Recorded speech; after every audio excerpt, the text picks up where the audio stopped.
Kabanata 501 hanggang 510. Natural lamang na magbayad ng utang. Natural lang na magbayad ng utang. Ang mga mata ni Ling Zuzi ay parang kutsilyo. Nang magsalita siya sa malamig na boses, isang malakas na aura ng pressure ang bumalot kay Yang Yio. Sa una, nabigla si Yang Yio, ngunit pagkatapos ay umikot ang mga panloob na kasanayan sa isang bilog, at ang presyon sa kanya ay madaling nalutas. Ngayon sa kanyang paglilinang, talagang hindi siya natatakot kay Ling Zuzi. Anyway, wala sa virtual realm ang matandang ito. Hanggat wala siya sa sinaunang martial arts virtual realm, ganoon din sa kanya. Hindi ko maintindihan kung ano ang gagawin ni Ling Zuzi. Hindi ko ba siya binigyan ng mukha at nagalit ang matanda? Anyway, si Yang Yio ay may mentalidad na nakayapak at hindi natatakot sa pagsusuot ng sapatos. Siya ay isang bagong dating sa conference, hindi isang matandang multo tulad ni Ling Zuzi, na may mukha pa rin kapag gumagawa ng mga bagay. Nakaharap sa mahihirap na mata ni Ling Zuzi na parang kutsilyo, ngumisi si Yang Yio at nagsabi, lagi akong matapang. Ano ang problema, matututo din si Senior Ling Shu kay Mudauran at sa iba pang mga tanga para harapin ako. Kung gusto mong gawin, bilasan mo. Hindi ako kailanman natakot. Hehe. Nang sabihin ito ni Yang Yio, nagkaroon ng kaguluhan sa bukid. Ilang tao sa sinaunang martial arts world ang kayang makipag-usap kay Ling Zuzi ng prangka. Kahit na ang mga matandang halimaw na umabot na sa ikasyam na antas ng likas na pagiging perpekto ay hindi nang ahas na harapin si Ling Zuzi sa ganoong kagalit-galit na paraan, hindi pa banggitin na tinulungan lang ni Ling Zuzi si Yang Yio mula sa gulo. Okay lang kung hindi ka magpasalamat, pero gusto mo bang makipag-away sa Daoist Ling Shu? Pinagpapawisan ang lahat para kay Yang Yio. Yang Yio, napakapangaas mo, galit na galit ang mga Zonqing sa paligid ni Ling Zuzi. Hindi nila inaasahan na magiging matapang si Yang Yio na hindi man lang sineseryoso ang sarili niyang matanda. Zon Monster, huwag mo akong takutin, okay, mahiyain ako, tumingin si Yang Yio sa mga taong Zonqing na lumalaban. Laban tayo kung manggahas ka, galit na galit ang mga Zonqing. Tumalon ang mga balikat ni Yang Yio, natatakot ako sa iyo, halika at saktan ang isa't isa. Hahaha. Si Ling Zuzi, na kanina pa nakasimangot, ay biglang tumawa ng walang prinsipyo, na nagpatigil sa pagtatalo sa pagitan ng mga taong Yang Yio at Zonqing. Dati, madilim ang mukha ni Ling Zuzi, ngunit hindi natatakot si Yang Yian. Ngunit ngayon, pagkatapos tumawa ng malakas ang matandang ito, nakaramdam ng kaunting takot si Yang Yian. Naramdaman niya na ang espiritual na enerhiya ng mundo sa paligid niya ay nasa kaguluhan, at ang fluctuation range ay agad na lumawak ng 30 metro. Siya!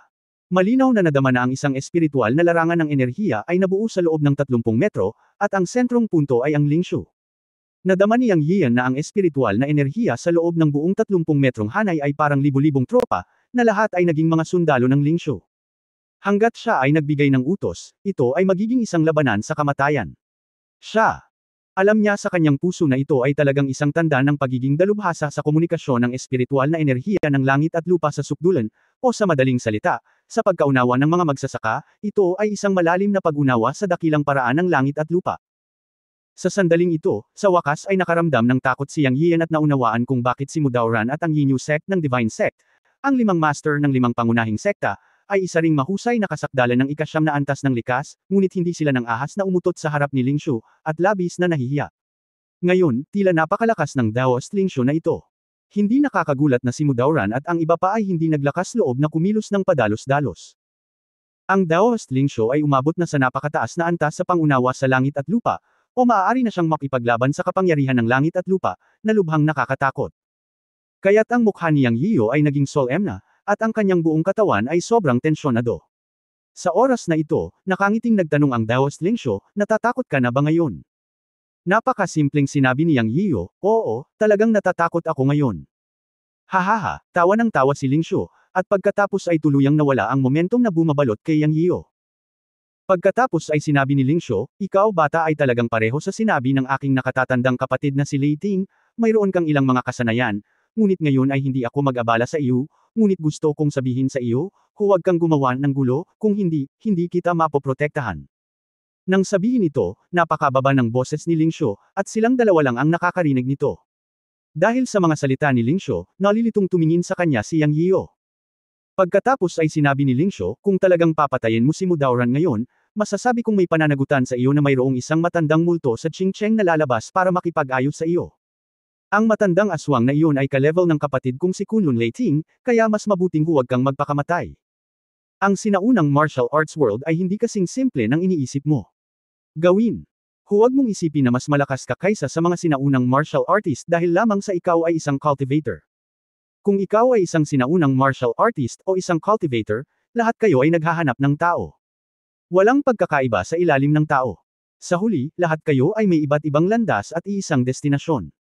Ang pangunahing bagay ay ang pag-unawa sa daan ng langit.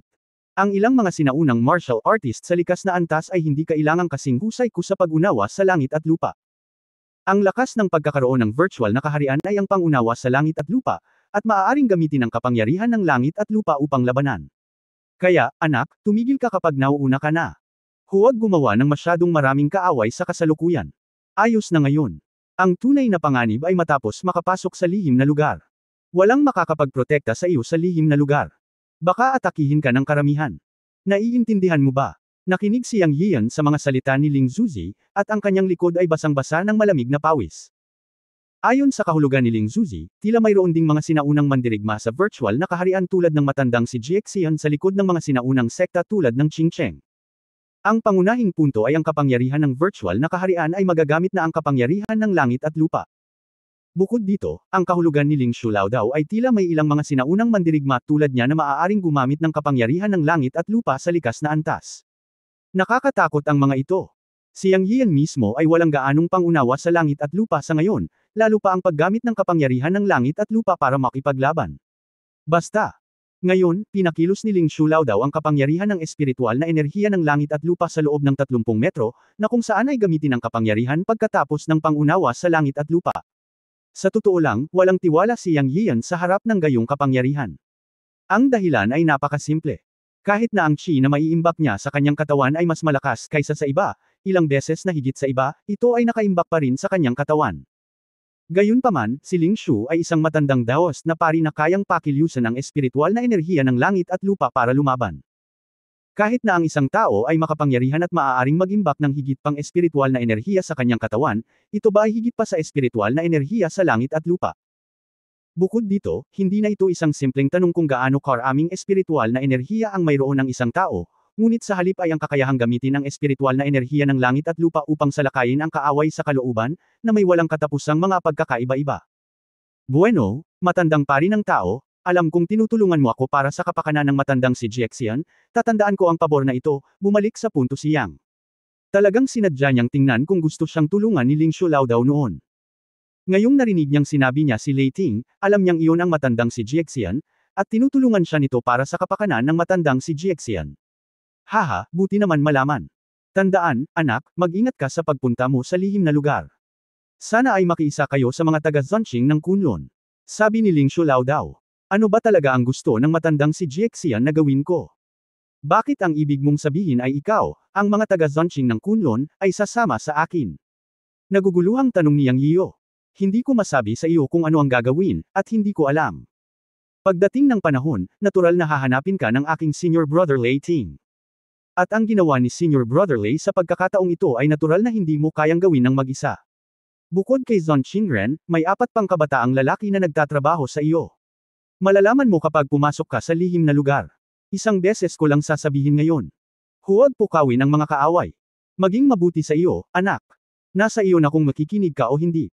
Anyway, pagkapasok mo sa secret place, sobrang dami mong kalaban at walang tutulong sa'yo. Ingatan mo ang sarili mo. Pagkasabi nito, tumalikod si Ling Shu at umalis kasama ang kanyang mga tauhan. Tinitigan ng masama ni Zonqing Ren si Yang Yiyo. Hindi siya nasisiyahan sa pagmamataas ni Yang Yiyo ngayon. Nang makita ni Yang Yiyo si Zonqing Ren na nakatitig sa kanya, sinigawan niya ito, well, Zon Yaonie, mukhang may utang ka pa sa akin na 400 innate crystals para sa taya, ibibigay mo ba ito sa akin? Nakalakad na si Zonqing Ren ng ilang metro sa likod ni Ling Zuzi. Nang marinig niya ang mga salita ni Yang Yiyo, muntik na siyang matamba. Sinumpa niya si Yang Yiyo sa kanyang puso, paano ko ilalagay ang aking mukha kapag humingi ka ng pera sa harap ng napakaraming tao? Habang nagmumura, Yang Yiyo, mas mabilis na naglakad si Zonqing Ren. Ang boses ni Yang Yiyo ay nagmula muli sa kanyang likuran, natural lang na magbayad ng utang. Gayunpaman, lumayo si Zonqing Ren na may madilim na mukha ng walang salita, kinasusuklaman si Yang Yiyo sa kanyang puso. Tumingin si Ling Zuzi kay Zonqing Ren at nagtanong, Qingren, kailan ka nagkautang kay Yang Yiyo ng 400 kristal? Bagamat medyo malaki ang bilang, hindi naman ito masyadong marami. Dapat mong bayaran ito. Kung hindi, pagtatawanan ng mga tagalabas ang ating kunlun. Bukod dito, ikaw ang dayuhang punong guro ng Kunlun. Hindi mo maiiwan ang gayong mantsa. Oo nga pala, dahil may utang ka sa mga likas na kristal ni Yang Yiyo. Namula ang mukha ni Zhang Qingren nang tanungin ng matanda. Mas pinahahalagahan niya ang kanyang mukha kaysa sa kanyang buhay. Hindi niya masabi na natalo siya kay Yang Yiyo sa speed competition noong huling pumunta siya sa Yunmen, at pagkatapos ay may utang kay Yang Yiyo ng 400 likas na kristal, tama ba? Kung sasabihin niya sa iba na siya, ang pinuno ng 10 manggagawa ng kasamaan at ang magiging punong guro ng Kunlun, ay natalo kay Yang Yiyo, gaano ito kaiya? Nag-alinlangan siya at sinabing, nagpunta ako sa Yunmen para bisitahin si Uncle Leiting noong nakaraan, at pagkatapos ay bumili ng ilang elixir mula sa Yunmen at inutang ang mga kristal, hindi kailanman sasabihin ni Zhang Qingren na natalo siya kay Yang Yiyo sa speed competition. Narinig ko na ang mga elixir sa kamay ni Yang Yiyo ay talagang masarap. Mangyaring tulungan akong bumili ng ilan sa susunod. Ibalik sa kanya ang mga kristal na bato sa lalong madaling panahon. Nakakahiya talaga kung asarin si Kunlun ng batang iyon sa publiko. Sinabi ni Zhang Qingren na may pulang mukha, huwag kang mag-alala, Great Elder, hahanapin ko siyang magbabayad nito mamaya. Ngunit sa kanyang puso ay sinabi niya, Yang Yiyo, maghintay ka lang, haharapin kita mamaya.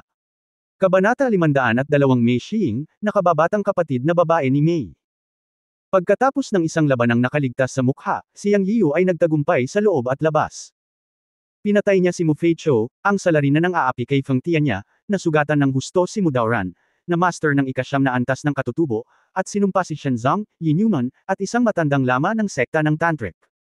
Ang punto ay nakikita ng maraming tao na pinuprotektahan ni Kunlun Lingshuzi si Yang Yiyo. Puno ng imahinasyon ng maraming tao na nanunood sa eksena. Nakita nila na ang lakas ni Yang Yiyo ay sapat na para mapantayan ang ika-9 na antas ng pagiging katutubo, at kasama si Kunlun bilang suporta, talagang tinupad niya ang pangalan ni Yang Fengmo. Parehong nawala ang asawa at hukbo ni Qing Cheng sa labanang ito.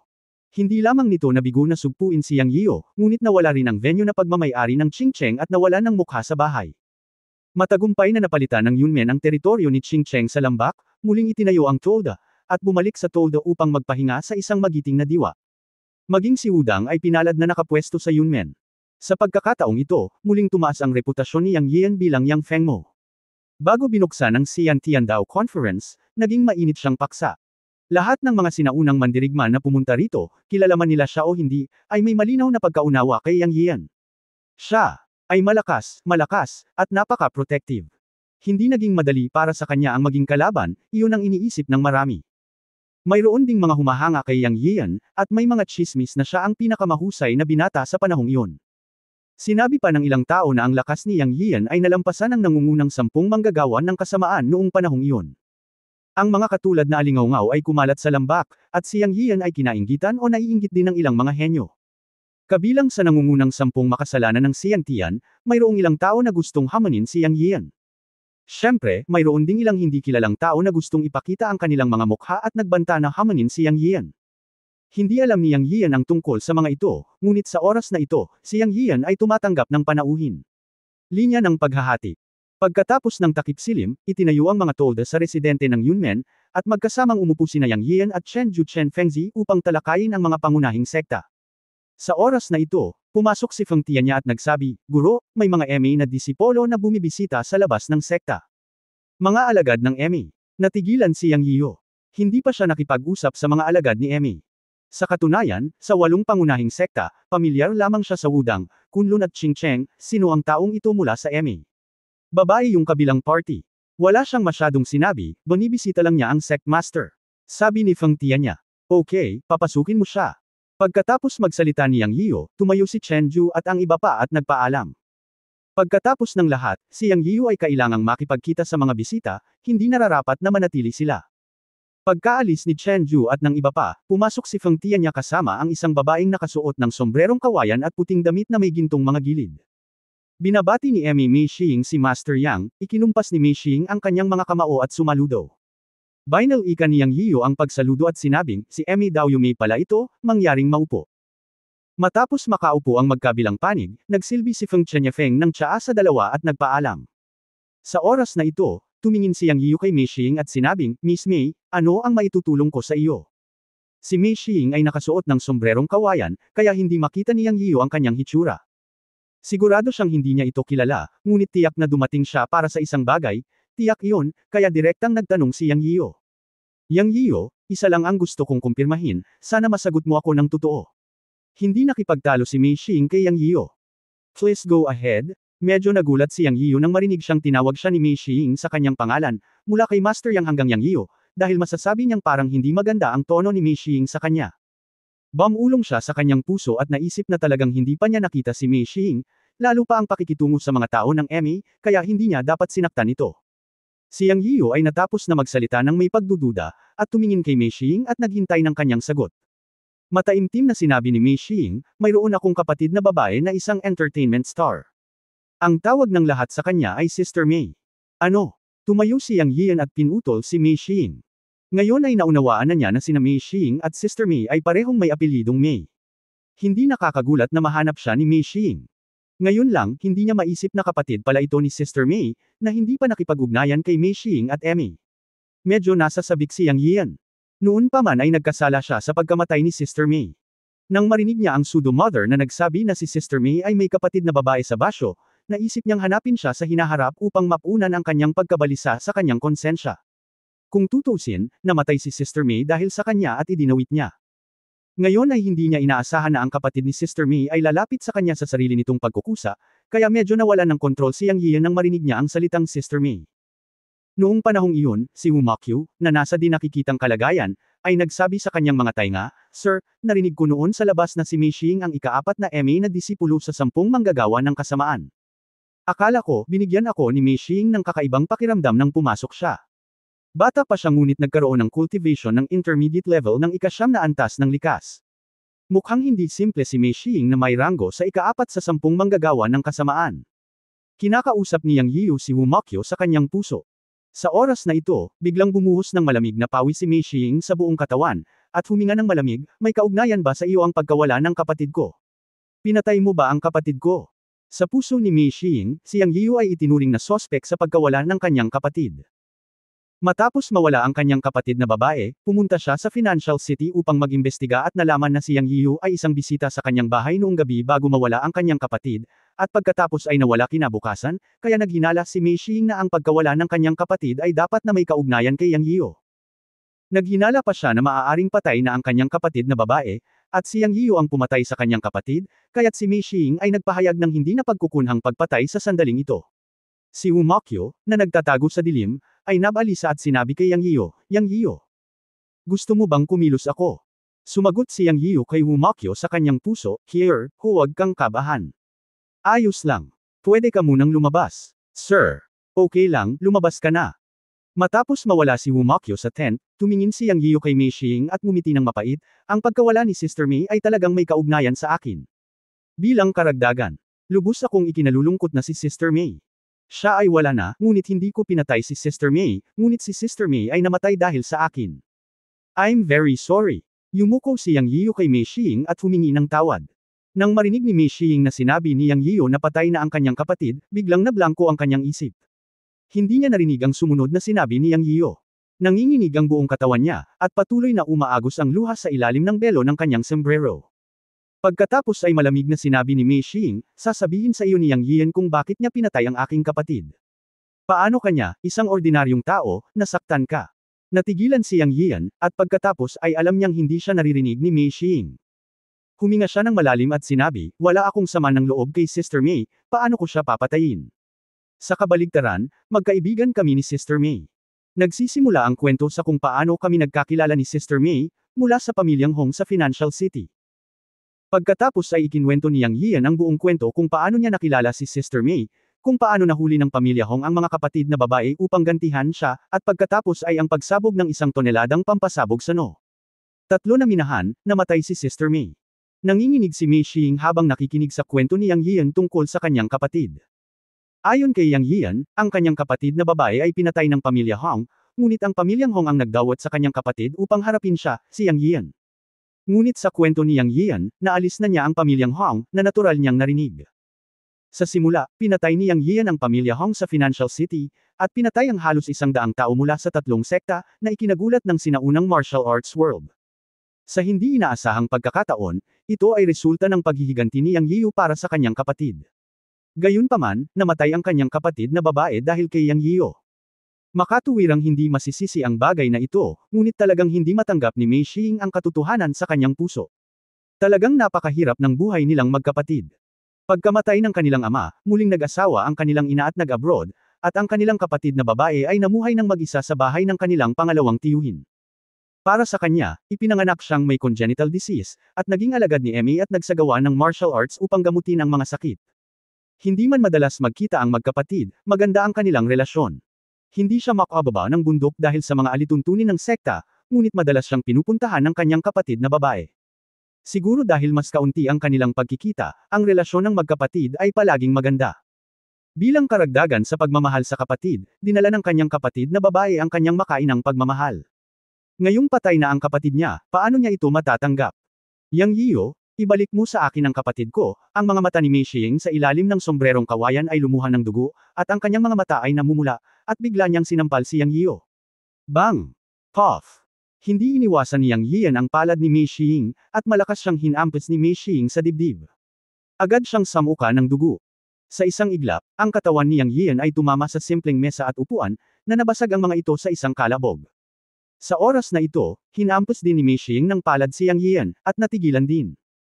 Nakita niya si Yang Yiyan na pinatay si Mu Feiqiu at sinaktan si Mu Daoran, isang master ng ikasyam na antas ng likas na pagiging perpekto. Hindi niya akalain na hindi maiiwasan ni Yang Yiyan ang kanyang palad, ngunit hindi umiwas si Yang Yiyan. Naisip ni Yang Yiyan na namatay nga si Sister Mei dahil sa kanya, at natural lang na hampasin siya ng palad ng kapatid ni Mei na si Mei Xing. Kung tutusin, nahihiya siya sa mga kapatid na babae ng pamilya Mei, at gumaan ang pakiramdam niya matapos siyang tamaan ni Mei Xing. Ang paggalaw sa tent ay naalarma kay Feng Tianya at sa iba pa sa labas at kay Wu Mokyo, na biglang sumugod sa tent sa maliwanag at madilim na paraan. Master, napakatapang mo, nakita ni Feng Tianya si Yang Yiyo na nakahandusay sa lupa na may dugo sa gilid ng bibig, halatang malubhang nasugatan ni Mei Xing, at agad na nagalit at umatake.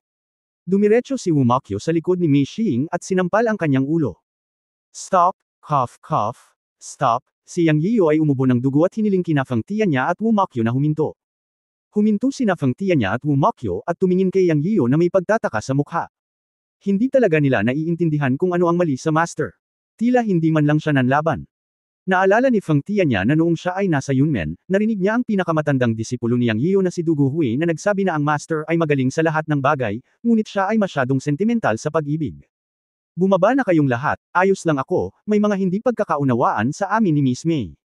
Kumaway si Yang Yiyo kay Feng Tianya at sa iba pa. Oo, aalis na ako. Tumalikod si Feng Tianya at naglakad palabas kasama ang kanyang mga tauhan, at natural na hindi nang ahas na pigilan ang utos ni Yang Yiyo. Pagkatapos maglakad palabas, bumantong hininga si Feng Tianya at umiling at sinabing, mukhang napakalalim ng utang ng pag-ibig sa pagitan namin ng sect master. More than deep, I think it's a sin. Hindi mo ba nakita na ang sect master ay walang ginawa, at siya ay binugbog ng walang kabuluhan? Sinota. Hindi ko maintindihan kung anong meron sa babaeng ito. Guwapo at talented ang sect master namin. Siya ay isang bihirang talento. Paanong hindi niya alam kung ano ang makakabuti sa kanya at lumaban? Maganda kung susundin mo ang sect master. Bagamat mababa ang talakayan sa labas ng tent, paano ito may tatago sa pandinig ni Yang Yiyo? Nang marinig ang talakayan ni Feng Tianya at ng iba pa, muli siyang nagluwa ng dugo. Sa oras na ito, nagtanong si Mei Xing, naisip ni Yang Yiyo na kung hindi siya lalaban, magagawa kanyang tabyusan para sa iyong mga kasalanan. At hayaan mo akong patawarin ka. Mangarap ka. Kung tutusin, pasensya na kayo sa ate mo. Kung hindi ka pa nakontento at patuloy mo akong sinasaktan, hindi ako lalaban. Mahinahong sabi ni Yang Yiyo, bumangon mula sa lupa, tumayo sa harap ni Mei Xing, at mukhang haharapin siya nito.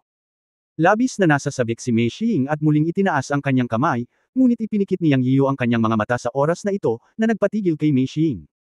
Hindi naman kasi nalaglag ang palad na itinaas niya. Sa pag-iisip tungkol sa pagkamatay ng kanyang kapatid, hindi kasalanan ni Yang Yiyo. Ang kasalanan ay ang kanyang kapatid na babae ay nagkaroon ng miserableng buhay. Bilang karagdagan, narinig niya sa kanyang isipan na ang pagpuksa ni Yang Yiyo sa pamilya Hong ay talagang paghihiganti para sa kanyang kapatid. Nang maisip ito ni Mei Xing, ibinaba niya ang kanyang kamay, ngunit nadurog ang puso niya at sumigaw ng malakas, ate. Woo! Hindi mahalaga na siya ay umiyak, ngunit nawalan siya ng kontrol sa kanyang emosyon, na humantong sa pagsisimula ng kanyang congenital disease. Ipinadala siya sa MA para ipagamot noong nabubuhay pa ang kanyang ama dahil sa kanyang pisikal na kondisyon mula noong siya ay bata pa. Ipinanganak siya na may pisikal na sakit, at sa pagkakataong ito ay nanambalik ang sakit. Siya na himite sa lugar. Napapikit si Yang Yiyo at hinintay ang pangalawang palad ni Mei Xing, ngunit ang hinihintay niya ay ang pagiyak ni Mei Xing. Sa sandaling imulat niya ang kanyang mga mata, nakita niya si Mei Xing na nahimite at nahulog sa kanyang mga bisig. Agad niyang tinulungan si Mei Xing, ngunit halos masunog siya sa susunod na sandali, dahil nalaman ni Yang Yiya na ang buong katawan ni Mei Xing ay kasing init ng pulang uling. Siya sinuri ito gamit ang kanyang sirkulasyon ng qi, ngunit nagbago ang kanyang mukha. Kabanata 503, Divine Phoenix Bloodline. Matapos maglakbay ang tunay na qi ni Yang Yiyan sa katawan ni Mei Xing, nalaman niyang may malaking problema si Mei Xing sa kanyang katawan. Naalala rin niya na sinabi sa kanya ng pseudo-mother na si Mei Xing, ang kapatid ni Mei, ay may sakit mula pagkabata at ipinadala sa isang lugar sa Basyo upang maging isang monghe para sa paggamot. Ngayong nasuri na niya ang sitwasyon sa katawan ni Mei Xing, talagang may problema. May apoy sa katawan niya. Parang may apoy kung saan-saan sa katawan niya.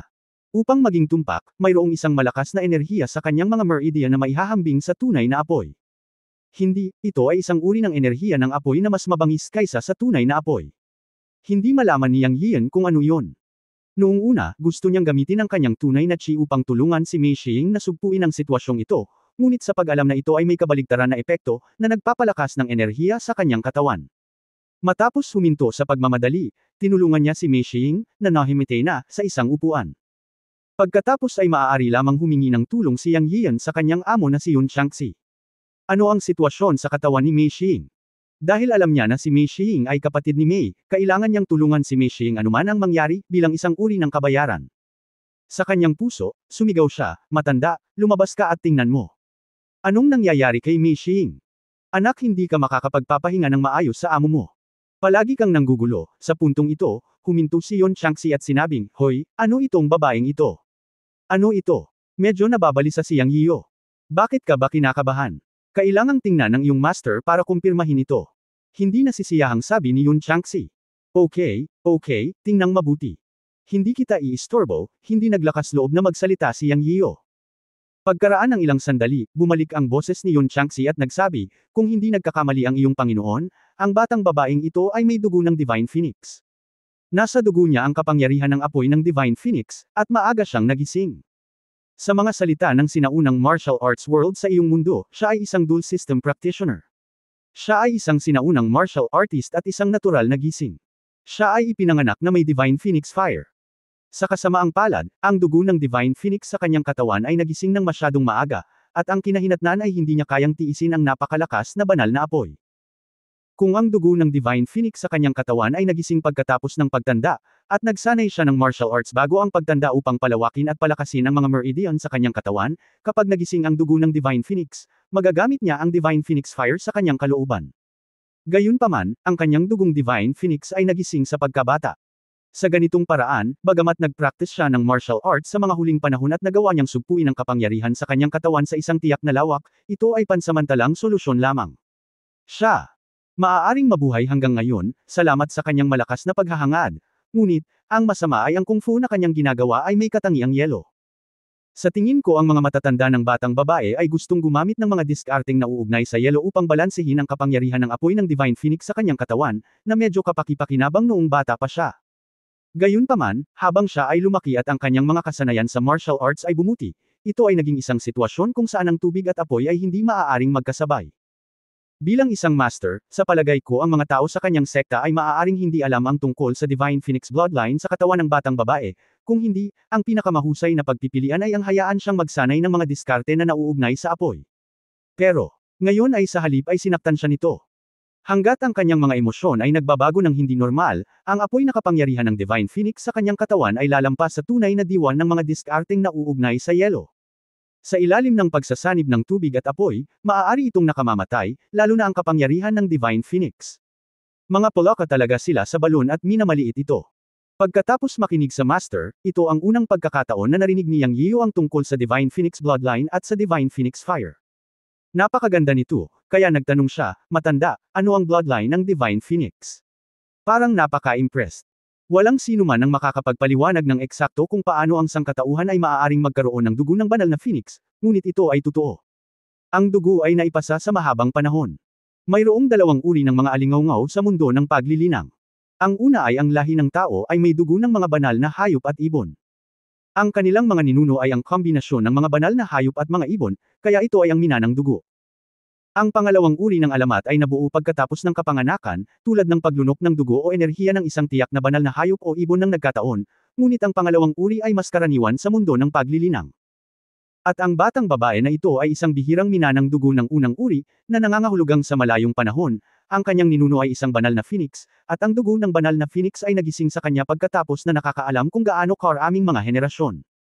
Kung siya ay ilalagay sa mundo ng cultivation, ang babaeng ito ay magiging focus ng pagsasanay ng clan, at ang kanyang hinaharap na cultivation prospect ay walang limitasyon.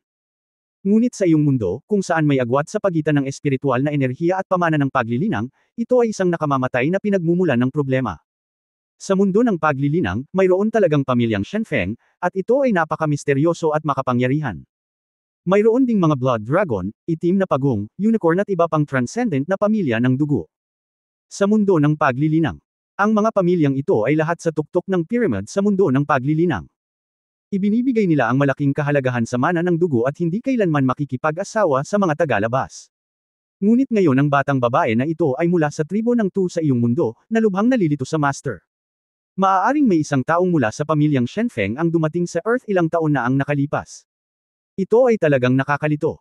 Anong mga lihim ang umiiral sa iyong mundo na nagpapahintulot sa pamilyang Shenfeng na umalis sa mga inapo ng dugo? At dahil may pamilyang Shenfeng, may iba pa bang pamilya, gaya ng Dragon Clan, Unicorn, Black Tortoise, White Tiger at iba pang pamilya? Nakarating din ba sila sa Earth? Bakit sila napunta sa Earth? May mga inapo pa ng bloodline na naiwan, hindi ko moari, puno ng curiosity ang boses ni Yun Changxi. Nagulat din si Yang Yiu matapos itong marinig. Kung ito ay talagang ayon sa sinabi ng Master, kung gayon si Mei Xing ay magiging isang inapo ng Shenfeng clan, at maaaring may iba pang makapangyarihang supreme na pamilya. Kahit anong isipin mo, parang walang kinalaman sa kanya. Ngayon sa kanyang paningin, si Yang Yiu, si Mei Xing ay kapatid ni Sister Mei, at gusto niya itong iligtas kahit anong mangyari. Matanda, wala na akong pakialam sa pamilya Shenfeng ngayon. Isa lang ang pakialam ko, makakahanap ka ba ng paraan para iligtas si Mei Xing? Namatay ang kapatid niya dahil sa akin. Bilang kabayaran, gusto kong tulungan si Mei Xing, kung hindi, hinding-hindi ako mapapanatag sa iyong budi sa buong buhay ko. Natapos magsalita si Yang Yiu at naghintay ng sagot mula sa kanyang master na si Yun Changxi. Bakit ka ba nagmamadali, brat?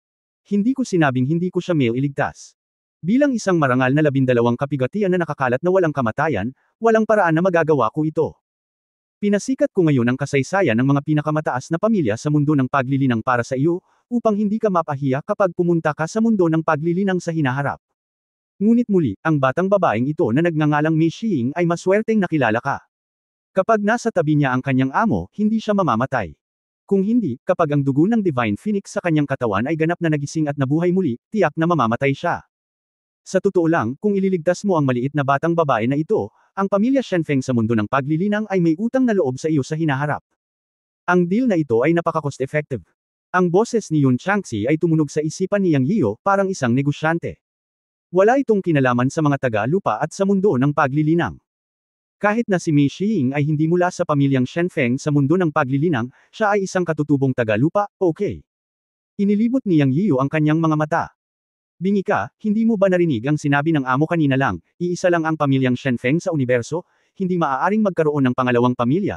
Ang ninuno ng babaeng ito ay maaaring isang tao mula sa pamilyang Shenfeng sa mundo ng paglilinang na naparito sa lupa upang kumalat at kumalat. Ang punto ay mula sa dugo ni Mei Xing, ang dugo ng Shenfeng sa kanyang katawan ay napakadalisay at may mataas na antas. Kung pupunta siya sa cultivation world sa hinaharap, siya ang magiging focus ng pamilya Shenfeng sa cultivation world. Kaya, dapat na mailigtas si Mei Xing, at ang pamilya Shenfeng sa mundo ng paglilinang ay dapat may utang na loob sa iyo. Ang pamilya Shenfeng sa mundo ng paglilinang ay may kayamanan. Sa hinaharap, ang Panginoon ay kailangang humingi sa pamilya Shenfeng ng isang kayamanan upang muling ihagis ang immortal na katawan. Mahinang sabi ni Yun Changxi. Anong kayamanan ang maaaring makapagpatuloy sa pag-iisip tungkol dito? Curious na tanong ni Yang Yiu. Pag-usapan natin ito mamaya. Sasabihin sa iyo ng master ang paraan para iligtas si Mei Xing ngayon. Anyway, kailangan mong humanap ng paraan mag-isa. Ang master lang ang may pananagutan sa pagsasabi sa iyo. Irresponsibleng sabi ni Yun Changxi. Kay Yang Yiu. Madilim ang mukha, ngunit alam niyang tanging payo lamang ang maibibigay sa kanya ng matanda. Kailangan pa niyang gawin ang sarili niya para maisakatuparan ito. Anong paraan? Tanong ni Yang Yiu sa kanya. Ang boses ni Yun Changxi ay tumunog, ang pamamaraan ay talagang napakasimple. Maghanap ng isang uri ng langit at lupa na essence fire at hayaan itong lamunin ni Mei Xing. Sa ganitong paraan, maaari niyang palitan ang bilis ng kanyang Divine Phoenix Fire na patuloy na nilalamon ang tunay na asensya at asensya, sa gayon ay epektibong napipigilan ang pinsala ng kapangyarihan ng Divine Phoenix sa kanyang katawan, upang siya ay mabuhay. Siyempre, ang mga tiyak na katotohanan ay kailangang maghintay hanggang sa matagpuan mo ang apoy ng kakanyahan ng langit at lupa. Apoy ang kakanyahan ng langit at lupa. Ano yun? Naguguluhan si Yang Yiyo. Ang kakanyahan ng apoy ng langit at lupa, gaya ng ipinahihiwatig ng pangalan, ay ang apoy na pinalaki ng kalikasan, hindi ang tunay na apoy na nilinang sa iyong katawan, tulad ng apoy sa Netherworld, ang 5 elementong apoy, ang buwan, ang sun fire, at iba pa. Mayroong maraming mga uri, at ang kapangyarihan ay nag-iiba, ngunit lahat sila ay pinalaki ng kalikasan. Napakahirap hanapin, ngunit dapat itong umiiral.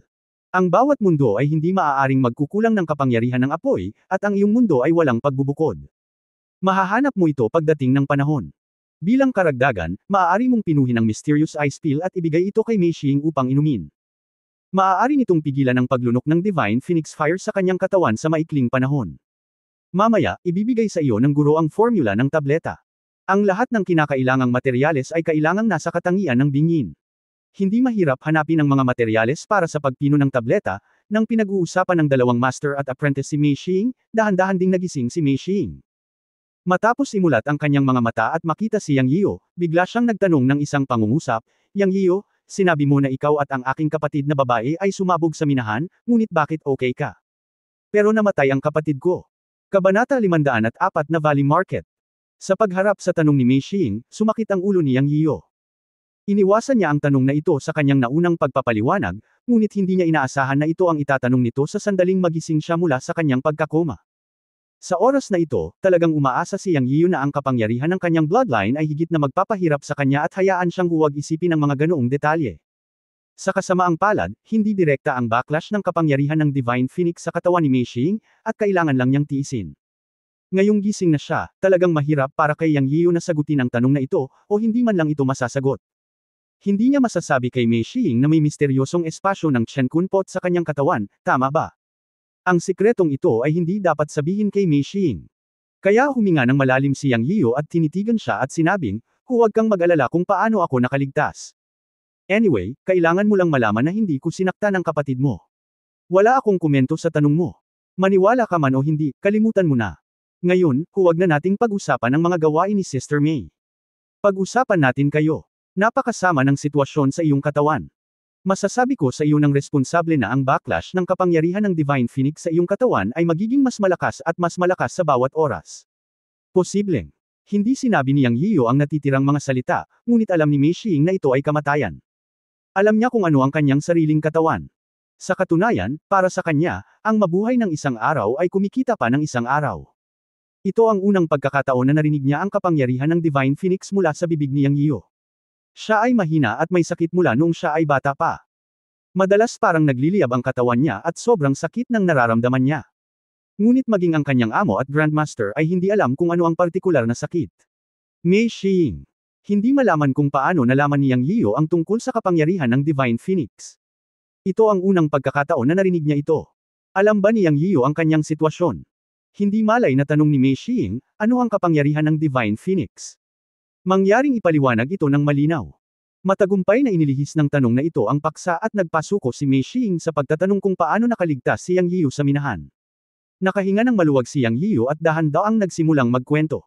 Sinabi niya kay Mei Xing ang lahat ng sinabi sa kanya ng kanyang amo tungkol sa dugo ng Divine Phoenix. Siyempre, sinabi rin niya sa kanya kung ano ang maaari niyang gawin para matulungan siya.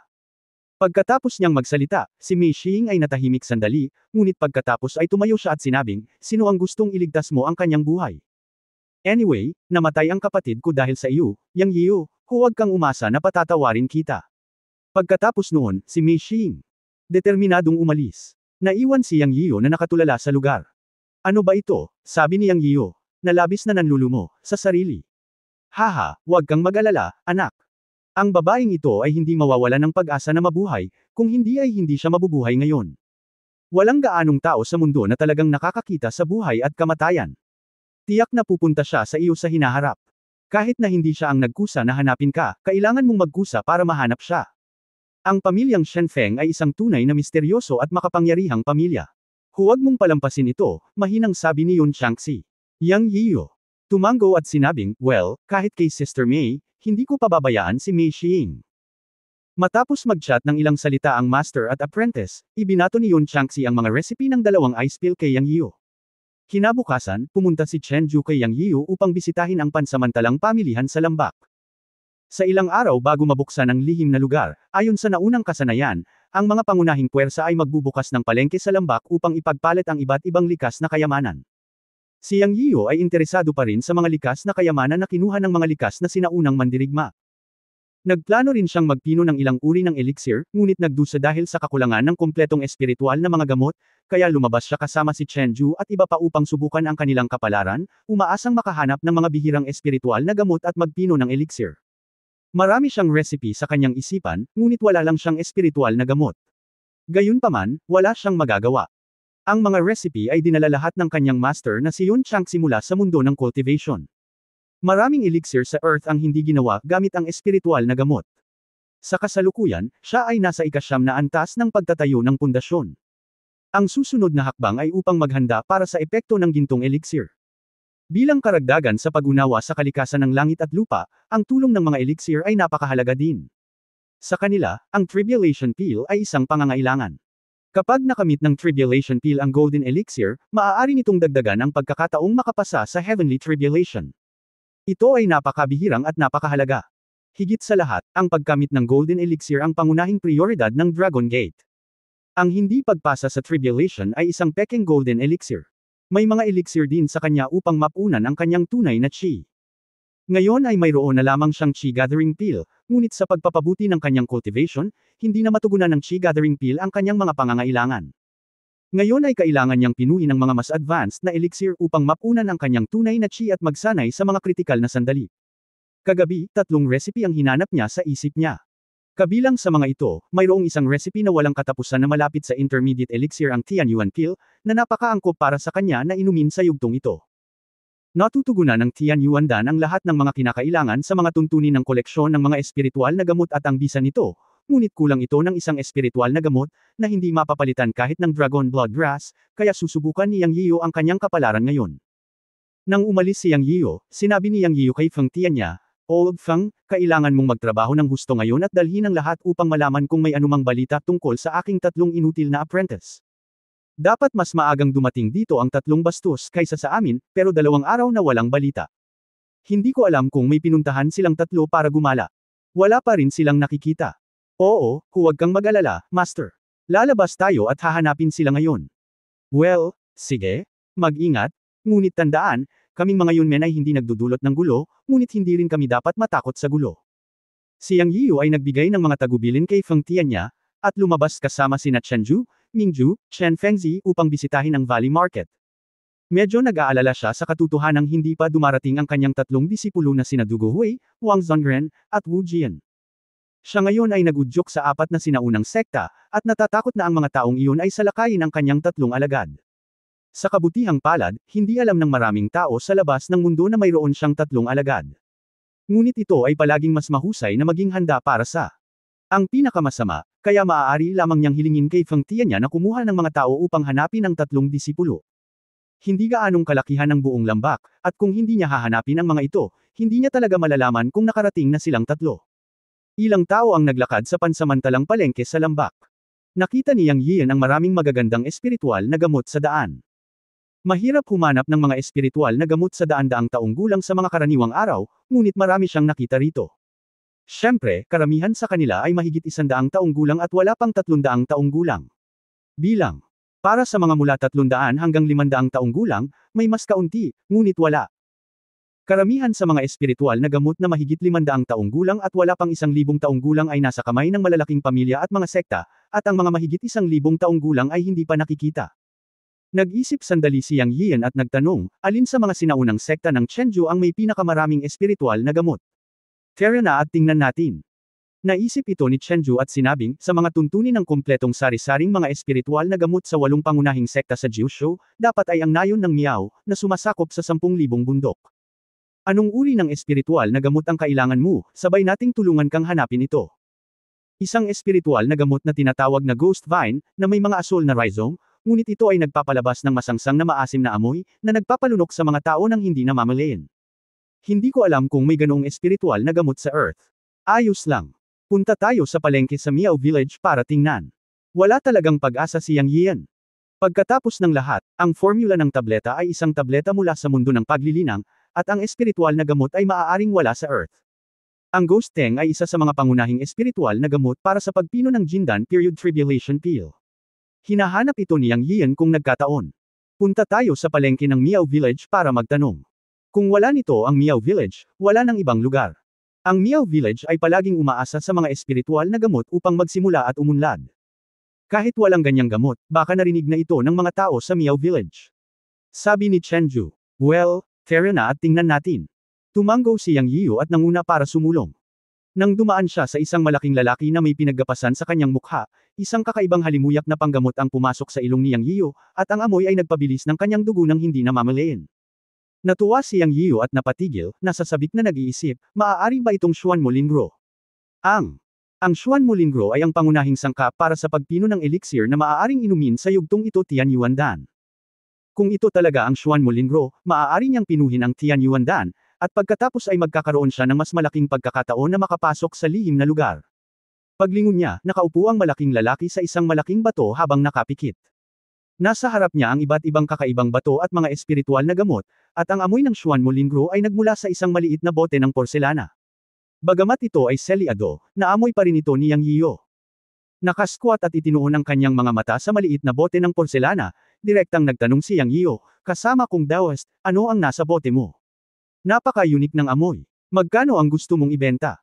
Sino ang nakakaalam na ang malaking tao ay nagmulat ng kanyang mga mata at sinabi sa isang mahinang boses, hindi ibinebenta. Kabanata 505 hayaan akong palawakin ang aking horizons. Hindi binibenta. Natigilan si Yang Yiu. Bakit mo ilalagay dito kung ayaw mong ibenta? Ano bang problema mo? Kung ayaw mong ibenta, bakit mo ilalagay dito? Sinusubukan mo bang pumatay ng tao? Unang nagpaputok si Chenju. Itinaas ni Yang Yiu ang kanyang kamay para pigilan si Chenju na magpatuloy at sinabing, Chenju, huwag mong sabihin. Naniniwala ako sa dahilan kung bakit ayaw ibenta ng kaibigang tao na ito. Pagkatapos sabihin iyon, tumingin siya sa may balbas na lalaki na hindi pa nagmulat ng kanyang mga mata at sinabing, itong Daos na kaibigan, maaari ko bang makita ang bote ng mga bagay na ito? Ito ay stalactite liquid. Hindi ko ibebenta. Mapapalitan ko lang ito sa Galaxy Grass. Maaari kong tingnan, ngunit kung walang Galaxy Grass, walang maaaring pag-usapan. Nakapikit na sabi ng lalaking balbas. Si Chenju at Mingju ay labis na hindi nasisiyahan sa mapagmataas na ugali ng lalaking balbas, ngunit pala kaibigan pa rin si Yang Yiu. Kahit nagalit sila, nagpigil sila. Talagang hindi napigilan ng isa. Ang paglilinang ng lalaking may balbas na ito ay hindi gaanong mababa. Siya ay isang solid na likas na 9th level advanced ancient warrior, na isa sa mga dahilan kung bakit walang reklamo si Yang Yiu tungkol sa kanya sa simula pa lang. Gusto munang kumpirmahin ni Yang Yian kung ang bote sa maliit na bote ng balbas na lalaki ay ang Mysterious Wood Spirit Milk. Matapos buksan ang takip ng bote, isang hininga na puno ng sigla at halo-halong lakas ng Wood Spirit ang lumabas mula rito. Ang likido sa loob ay madilim na berde, na puno ng higit sa kalahati ng bote, na kasing laki ng bote ng tableta. Pagkatapos saglit na pinagmamasdan ito at ikinukumpara sa mga talaan ng mahiwagang Wood Spirit Milk sa kanyang isipan, ito ay eksaktong pareho, ito ay ang Mysterious Wood Spirit Milk. Pinipigilan ng pananabik sa kanyang puso, isinara ni Yang Yian ang takip. Nang marinig ng lalaking balbas na tinatawag itong stalactite liquid, tila hindi pa rin niya alam na ito ay ang Mysterious Wood Spirit Milk, ngunit hindi ito ordinaryong stalactite spirit liquid. Ang isang patak ng Mysterious Wood Spirit Liquid ay sapat na upang pinuhin ang pangunahing gamot ng isang pagan ng Tian Yuandan, kaya ang isang tunay na bote ay halos sapat para sa 100 patak. Ang halaga ng Mysterious Wood Spirit Liquid ay maaaring malampasan ang Stalactite Spirit Liquid ng 100 kalye. Ang isang patak ng Mysterious Wood Spirit Milk ay maaaring ipagpalit sa isang balde ng Stalactite Spirit Liquid, at hindi ito ipagpapalit ni Yang Yian. Sa panahong ito nagsimulang isaalang-alang ni Yang Yiu ang kalagayan ng lalaking balbas. Kailangan niya ang Galaxy Grass bilang kapalit. Hindi pa narinig ni Yang Yiu kung anong uri ng elixir Galaxy Grass. Ito dapat ang karaniwang pangalan sa sinaunang martial arts world. Lumingon siya at tinanong si Chenju at ang iba pa, sino sa inyo ang nakakaalam tungkol sa Galaxy Grass?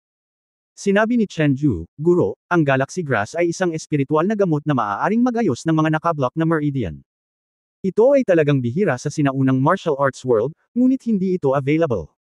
Narinig ko na mayroon ito si Kunlun, ngunit narinig ko na ang isang halaman ay ibinebenta sa halagang 800 likas na kristal sa huling kumperensya ng Daoist sa mundo. Masyadong mahal at walang gustong bumili. Bukod pa rito, kahit na ito ay isang espiritual na gamot na makakapag-alis ng mga meridian, ito ay hindi gaanong pakinabang maliban kung ito ay mapabuti ang paglilinang ng isang tao. Sino ang gagastos ng 800 kristal para bumili ng halaman ng galaxy grass? Ang bote sa bote ng malaking lalaking ito ay puno ng stalactite spiritual liquid. Kahit na ang bagay na ito ay mahalaga din, hindi ito magagamit. Kung kailangan mo, pumunta tayo sa ibang lugar para maghanap. Tumingin si Yang Yiu kay Chenju at sinabing, ibig mong sabihin, may halaman ng galaxy grass sa Kunlun. Hindi ito ibinebenta noong nakaraang kumperensya, kaya sa palagay ko dapat pa rin ito. Hindi sigurado si Chenju. Tumawa si Yang Yian at sinabing, kung sa Kunlun talaga, madali lang. Ang mga taga Zonqing ay may utang pa sa akin ng mga kristal. Grandmaster, sa tingin ko ay hindi na kailangan ng stalactite liquid na ito. Ito ay isang maliit na bote ng stalactite liquid. Gusto niya itong ipagpalit sa galaxy grass. Baliw yata ang taong ito dahil sa kahirapan. Nagsalita din si Mingju. Natural na hindi sasabihin ni Yang Yian sa kanila na ang bote ng may balbas na lalaki ay hindi puno ng stalactite liquid, ngunit Xuanmu spirit milk. Maaaring suportahan ng isang patak ang pagpino ng isang pagan ng Tianyuan Dan. Hindi sa banggitin ang galaxy grass, na nagkakahalaga ng 800 kristal, ito ay nagkakahalaga ng 10 beses na higit pa. Sa oras na ito, sinabi ng may balbas na lalaki sa mahinang boses, itong bote ng stalactite liquid ko ay ilang beses na mas mahusay kaysa sa ordinaryong stalactite liquid. Gamitin ang galaxy grass para ipagpalit ito. Kung ayaw mong ipagpalit, umalis ka na lang at huwag mo akong pakialaman. Sa pamamagitan ng paraan, sasabihin ko sa iyo na ang galaxy grass sa Kunlun ay binili ko noong nakaraang taon. Ngayon ay walang galaxy grass sa Kunlun. Kung gusto mo talaga, hanapin mo sa ibang lugar. Nang marinig ang mga salita ng may balbas na lalaki, natigilan si Yang Yiu. Desidido siyang kunin ang Xuanmu spirit milk. Ngayon ay tila nakaharang ang daan patungo sa Kunlun.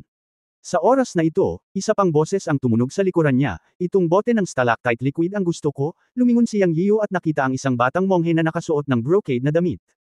Upang maging mas tiyak, isang lama ang lumitaw sa kanyang likuran.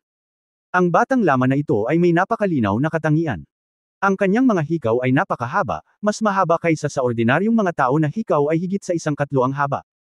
Bagamat siya ay may magiliw na ngiti sa kanyang mukha, ang kanyang mga mata ay puno ng mala espada na kinang at hindi mapigil.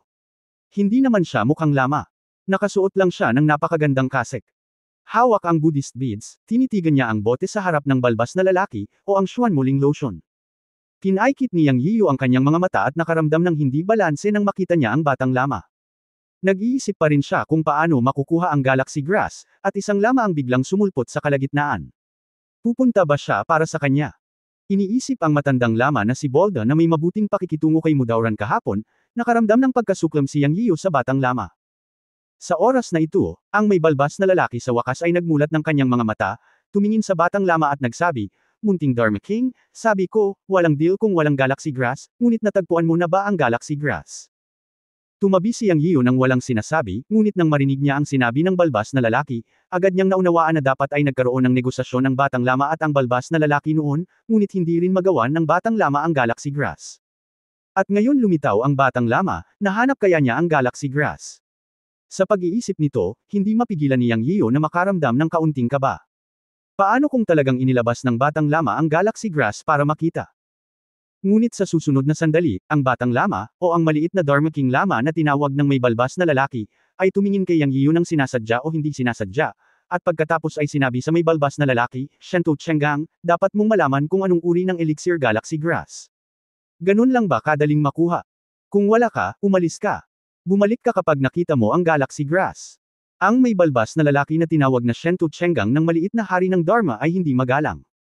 Walang galaxy grass si Shento Chenggang, ngunit alam kong ginagawa mo ito para sa mga meridian ng iyong anak.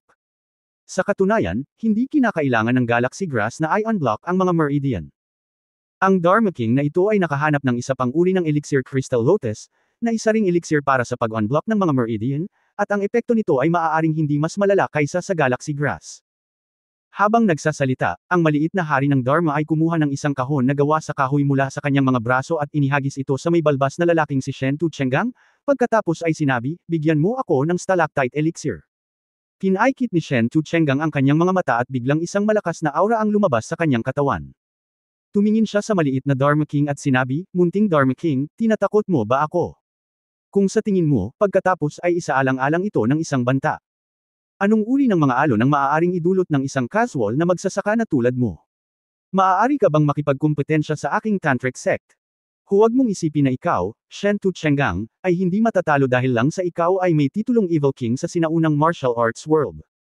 Nakipagdeal ako sa iyo ngayon, hindi ninanakawan ka.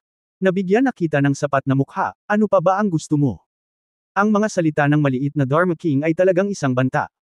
Haha, ngumisi si Shen Tu Chenggang, natatakot ang iba sa sektang tantric mo, pero hindi ako. Ang mga nakayapak ay hindi natatakot sa mga nagsusuot ng sapatos. Ganon din ulit ang sinasabi ko sa iyo. Huwag isipin na ikaw, ang maliit na hari ng Dharma, ay pang-5 sa 10 manggagawa ng kasamaan, kaya sa tingin mo ay hindi ka magagapi. Nabalitaan ko na kahapon lang, ang matandang laman ng iyong tantric sect ay pinahiya ng gusto ng pinuno ng Yunmen sect, Yang Yiyo. Ano ang napakahusay tungkol dito? Gusto mo bang pilitin ang pagbebenta? Okay. Hanggat maaari mong gamutin ang meridian na problema ng aking anak, ako, si Shen Tu Chenggang, ay mag-aalok ng bote ng stalactite spirit liquid gamit ang 2 kamay. Kung hindi mo kayang gamutin, huwag kang magsalita ng walang kaparirikan. Ibuhos ko ito sa ilog sa halip na makipagnegosyo sa iyo. Si Shen Tu Chenggang ay talagang malakas. Kasabay nito, narinig ni Yang Yiyo ang paliwanag ni Chen Ju. Sa pagsasalaysay ni Chen Ju, lalaki talaga si Shen Tu Chenggang. Siya rin ang nag-iisang tao sa sinaunang martial arts world na walang pakialam sa mga sinaunang sekta, na kilala bilang masamang hari. Dahil napakalakas ni Shen Tu Chenggang, nabalitaan na mayroon siyang makapangyarihan at matalas na sandata, isang nakatagong sandata. Kahit na ang mga sinaunang mandirigma na umabot sa ika-9 na antas ng likas na pagiging perpekto ay hindi nang ahas na pukawin si Shen Tu Chenggang ng madali. Tungkol naman sa ang munting hari ng Dharma, hindi niya inaasahan na makikilala niya ang isang matandang alagad ng laman ng sektang tantric. Pang-5 rin siya sa 10 manggagawa ng kasamaan, kaya medyo may karakter siya. Nang matapos magsalita si Shen Tu, malamig na sinabi ng maliit na Dharma King, "Napakapangas mo, sinusi Yang Yiyo. Kung hindi dahil sa suporta ni Kunlun Lingshuzi, siya ay pinatay ng aking amo kahapon. Kung nandoon ako kahapon, wala nang dapat gawin ng aking Panginoon. Maaari kong sampilan si Yang Yiyo hanggang sa mamatay." Sino siya? Nakinig si Yang Yiyo sa gilid, at pagkatapos ay naramdaman niyang kailangan niyang makilala ang maliit na hari ng Dharma ng sektang tantric. Kinusat niya ang kanyang mga mata at sinabi, "Ako si Yang Yiyo. Hindi ko alam kung paano ang isang dayuhang monghe na tulad mo ay natatakot na patayin ako sa isang sampal. Halika at sampilan mo ako hanggang sa mamatay, para matuto ako sa kanya." Kabanata 506, ang depresyon ng Little Dharma King. Ikaw ba si Yang Yiyo? Ang Little Dharma King ay tumingin kay Yang Yiyo nang may pagtataka. Tiningnan lang niya ng masama si Yang Yiyo at nagbanta na sasampalin niya si Yang Yiyo hanggang mamatay, ngunit hindi niya inaasahan na si Yang Yiyo pala mismo ang nasa tabi niya. Biglang sinabi ni Yang Yiyo, "Sampilan mo ako hanggang mamatay, hayaan mo akong matuto ng bago, na talagang ikanalito ng Little Dharma King." Ako ito, kinusot-kusot ni Yang Yiyo ang kanyang mga mata at ikiling ang kanyang leeg upang tingnan ng Little Dharma King, hindi man lang siya sineseryoso. Sa isip ni Yang Yiyo, hindi siya natatakot sa iyong Panginoon, ang matandang laman na si Balda, kaya anong klaseng problema ang magagawa ng munting laman na tulad mo sa harap niya? Gusto mo pa akong sampilan hanggang mamatay? Halika, sampilan mo ako at subukan mo. Sinabi ni Yang Yiyo na may malamig na mukha, at ang aura at presyon ng kanyang buong katawan ay patuloy na natatakpan ng Little Dharma King. Ang Little Dharma King ay natakot. Una, nabigla siya sa pagpapakita ni Yang Yiyo sa tabi niya, at pangalawa, ang pressure mula kay Yang Yiyo ay nagparamdam din sa kanya ng pressure. Bilang ang pinakapangako na alagad ng sekta ng Tantric at ang ika-5 sa 10 manggagawa ng kasamaan, ang pagmamalaki sa puso ng batang Dharma King ay hindi mas mababa kaysa sa iba. Siyempre, ang lakas niya. Sa sandaling ito, nakaharap kay Yang Yiyo, siya ay nasa isang dilema. Nabalitaan niya ang nangyari kahapon.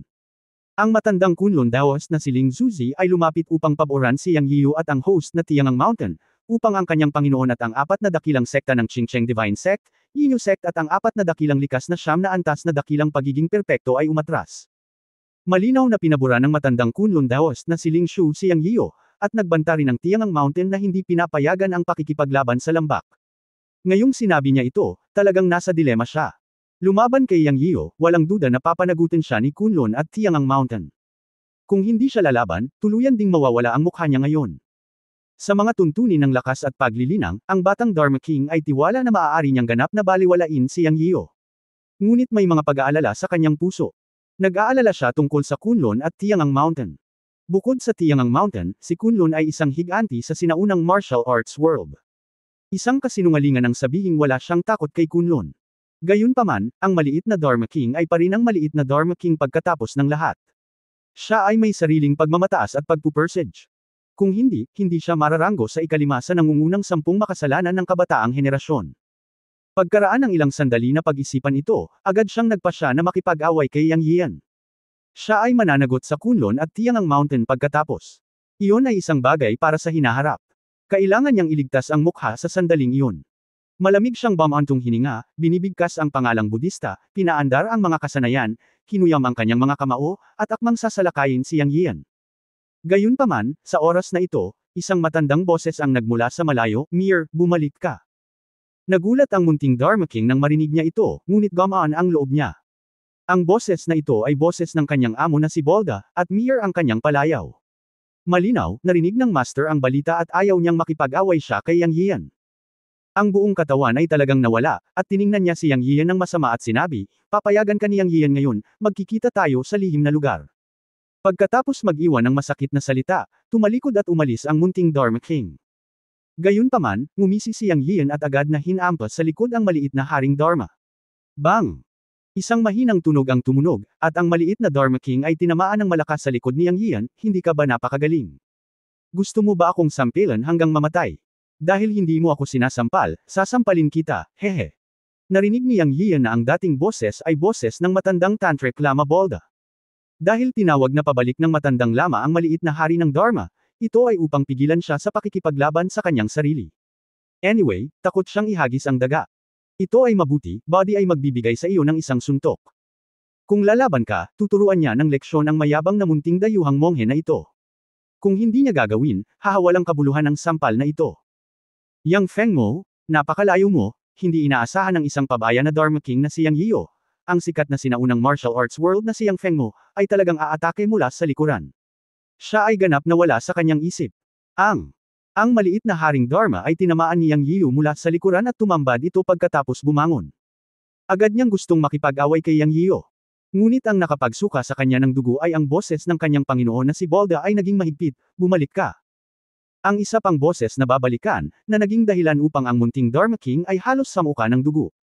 Nagbanta siyang bugbugin hanggang mamatay si Yang Yiyu, ngunit pinatay niya ito. Ang susi ay hindi siya pinayagang kumilos ng kanyang amo. "Hindi ko tiningnan ang almanac bago lumabas ngayon. Nais malaman ng maliit na hari ng Dharma kung gaano kalaki ang anino na nasa kanyang puso." Pagkatapos ng lahat, pagkatapos mapanood si Yang Yiyu na nagngangalit ang kanyang mga ngipin saglit, tumalikod siya at mabilis na umalis. At lumipad siya. Kailangan niyang lumipad, sino ang nakakaalam kung sisilakay muli si Yang Yiyu? Anyway, nawalan ako ng mukha ngayon. Sumang-ayon sa oras, pumunta sa isang mas mataas na lugar, sa malaking tent ng base ng Shenzong, ang dalawang matatanda ng Shenzong at Yinyu sect, Mudaoran ng Qingcheng at ang matandang Lama Bolda ng Tantric sect ay nakaupo sa malaking toda. Halos malungkot ang mukha ng matandang Lama Bolda, ngunit natiis lamang niya. Inaliw siya ni Mudaoran, "Huwag kang mag-alala Bolda, pagkapasok ni Yang Yiyu sa lihim na lugar, tayo ay magkakapira-piraso.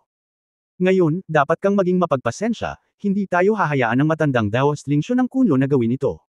Para sa ang paglalakbay na ito sa lihim na lugar, ang mga ninuno ng ilan sa ating mga pamilya ay lalabas sa kabundukan. Hanggat buksan natin ang harang at makipag-ugnayan sa mga bundok at dagat, si Kunlun ay magiging wala na. Matapos sirain ang Kunlun, ang sinaunang martial arts world ay magiging atin. Oo, ang ninuno ng aking Shenzong ay umalis 3 araw na ang nakakaraan at dapat ay pumasok sa lihim na lugar. Ang ninuno ng Yinyu sect ay pareho. Naniniwala ako na ang aking ninuno ng Qingcheng ay darating dito sa lalong madaling panahon. Ang hari ng Tantric sect ay darating sa oras kinabukasan. Sana sa pagkakataong ito ay magsanib puwersa tayo para buksan ang daanan ng bundok dagat. Hindi alam ni Yang Yian na ang 4 na pangunahing sekta ay nagsasabuatan para patayin siya sa lihim na lugar. Sa sandaling ito, pagkaalis ng munting Dharma King, ang balbas na lalaking si Shento Chenggang ay nagsabi, "Ikaw ba si Yang Yian, ang master ng Yunmen?" "Oo, ako ito, fellow Daoist Shento. Gusto ko rin ang stalactite spirit liquid sa iyong kamay, ngunit ang galaxy grass ay maaaring mahirap hanapin." Gayunpaman, narinig ko ang sinabi ng munting dayuhang monghe ngayon. Kailangan ng kapwa Daoist Shento ang galaxy grass para sa pinakalayunin ng pagpapagaling sa mga meridian ng iyong anak. Iniisip ko kung maaari mong sabihin sa akin ang tungkol sa sitwasyon. Medyo may alam ako, baka pwede kong tingnan. May ideya rin si Yang Yian sa kanyang isipan. Ang problema ng meridian blockage lamang ay hindi isang mahirap na problema para sa kanya, isang cultivator na pinagkadalubhasaan ang mga medikal na class eco ng paglilinang. Kung matagumpay niyang makakausap si Shento at magamot ang meridian na problema ng kanyang anak, magkakaroon ng pag-asa na makuha ang Xuanmu Spirit Lotion. Noong una ay hindi kilala ni Shento Chenggang si Yang Yio, ngunit ngayong kilala na niya ito, mayroon siyang hindi maipaliwanag na magandang impresyon kay Yang Yio. Ang dahilan ay siya, si Shento Chenggang, ay isa ring casual na cultivator, at si Yang Yio ay nag-recruit ng mga casual na cultivator mula sa iba't ibang panig ng mundo upang sumali sa Yunmen, na katumbas ng pagbibigay ng paraan sa mga casual na cultivator. Bilang mga casual na magsasaka, bagamat gustong mapag-isa ni Shento Chenggang, isa pa rin siyang grupo ng mga casual na magsasaka. Mula nang marinig niya ang tungkol sa mga ginawa ni Yang Yio sa pagkuha ng mga casual na magsasaka, hinangaan niya si Yang Yio sa kanyang puso. Ngayon ay isang maliit na yugto upang makita ang totoong tao, at natural na mayroon siyang magandang impresyon kay Yang Yio. Bilang karagdagan, ang pag-atake ni Yang Yio sa maliit na hari ng Dharma ngayon ay hindi magalang, na naging dahilan upang lalo siyang hinangaan ni Shento Chenggang. Si Yang Yio ang unang tao sa sinaunang martial arts world na nang-ahas na sakta ng apat na pangunahing sekta sa parehong oras. Nag-iisang hinahangaan ni Shento Chenggang ang katapangan na ito at mas pinahahalagahan niya si Yang Yio. Nang marinig ang tanong ni Yang Yio, hindi ito itinago ni Shento Chenggang. Hindi lihim na may problema ang kanyang anak sa kanyang mga meridian. Mapait niyang sinabi, "Salamat sa iyong pag-aalala, Master Yang. Nagkaproblema ang aking anak sa kanyang pagsasanay, na naging dahilan upang mablock ang kanyang mga meridian. Ito ay tumagal ng 10 taon. Ngayon ay pulala ng pulala at siya ay paralisado. Nakita ko ang Star River Grass mula sa isang sinaunang race Eta. Tanging ang pagkuha ng Star River Grass ay makakapagpaginhawa nito. Ang iba pang mga elixir ay hindi gumagana. Kaya 10 taon na akong tumatakbo, naghahanap ng Star River Grass. Tungkol naman sa meridian problem ng anak ko, marami na akong nakitang sikat na doktor. Nako, ngayon ko lang magampanan ang responsibilidad ko bilang ama. Hanggat kaya kung gumalaw, maghahanap ako." Naririnig ni Yang Yio ang pagmamahal sa kanyang anak at ang puno ng pighati at kawalan ng kakayahan sa tono ni Shento Chenggang. Kapag nagsasalita siya, ang mga mata ng malaking tao na parang tore na bakal ay namumula. Kaawa-awang mga magulang sa mundo, hindi madali para sa iyo, kapwa Daos na si Shento. Napabuntong hininga si Yang Yio. Ang tanging natanggap niya sa pangungusap na ito ay isang mahabang buntong hininga mula kay Shento Chenggang. Sa oras na ito, sinabi ni Chen Fengzi sa gilid, kasamang dawis na si Shento, "Kung ito ay problema lamang ng mga nakablock na meridian, isang pagpapala para sa iyo na makilala ang aking Panginoon. Naipit din ako sa bottleneck sa loob ng maraming taon dahil sa isang pagkakamali sa aking paglilinang, ngunit ang aking Panginoon ay napagaling ito ng wala pang kalahating oras, at hinayaan akong makalusot sa isang iglap. Kung ito ay maginhawa, hayaan ang aking Panginoon na tingnan ang meridian na problema ng iyong anak." Narinig lang ni Shento Cheng ang mga salita ni Chen Fengzi, at biglang lumiwanag ang kanyang mga mata, ngunit pagkatapos ay lumabo, dahil hindi niya alam kung ilang pangalan ang binisita niya sa kanyang anak sa nakalipas na 10 taon, ngunit hindi ito gumana. Gayunpaman, para sa kanya, hindi niya isusuko ang anumang pagkakataon na gumaling ang kanyang anak. Kung ito ay tumagal ng mahabang panahon, isang araw kapag ang mga meridian ng kanyang anak ay ganap na naharang, siya ay mamamatay. Hindi siya susuko hanggat may pag-asa. Sa pagtingin kay Yang Yian, sinabi ni Shento Chenggang, "Kung gayon, guguluhin ko si Master Yang na suriin ang mga meridian ng bilog. Hanggat may kaunting pagpapabuti, ang bote ng stalactite spirit liquid na ito ay ituturing na reward. Lahat ng mayroon si Shento ay maibibigay kay Master Yang. Huwag muna nating pag-usapan ang reward issue. Kahit na makipagkaibigan lang ngayon, pupuntahan ko at titingnan." Fellow Daoist Shento, lead the way, hinangaan din ni Yang Yian ang tagumpay ni Shento. Dati, hindi natatakot si Shento Chenggang sa maliit na hari ng Dharma, isang casual na magsasaka, na nagsalita. Ito ay isang bagay na hindi kayang gawin ng karamihan. Kabanata 507, ang katapatan ng masamang hari. Ang tolda ni Shento ay itinayo sa mataas na lugar sa lambak dahil gusto daw ng kanyang anak na makita ang mga tanawin at isang lugar na may malawak na tanawin. Kung tutuusin ay paralisado at hindi makalakad ang kanyang anak. Palagi siyang hindi mapalagay kapag hindi siya makagalaw. Nakahanap siya ng lugar na mas mataas ang view at mas malawak na view para hindi siya maboard. Para kay Shento Chenggang, hindi niya inakala na si Yang Yian ay may mataas na kasanayan sa medisina, ngunit ayaw lang niyang isuko ang kahit kaunting pagkakataon. Sa kanyang puso, ang kanyang anak ang lahat, ang kanyang dugo, at ang kanyang espiritual na suporta. Ang kanyang asawa ay isang ordinaryong tao, ngunit lumaki silang magkasama at namatay sa destosyo ng ipanganak ang kanilang anak. Iniwan niya ang isang sanggol na lalaki, na pinalaki ng kanyang ina.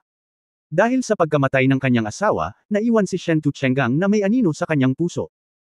Sa pananaw ni Shen Tuchenggang, kung ang kanyang asawa ay isa ring sinaunang mandirigma, hindi siya mamamatay, dahil ang pisikal na fitness ng mga sinaunang mandirigma ay higit na mabuti kaysa sa mga ordinaryong tao.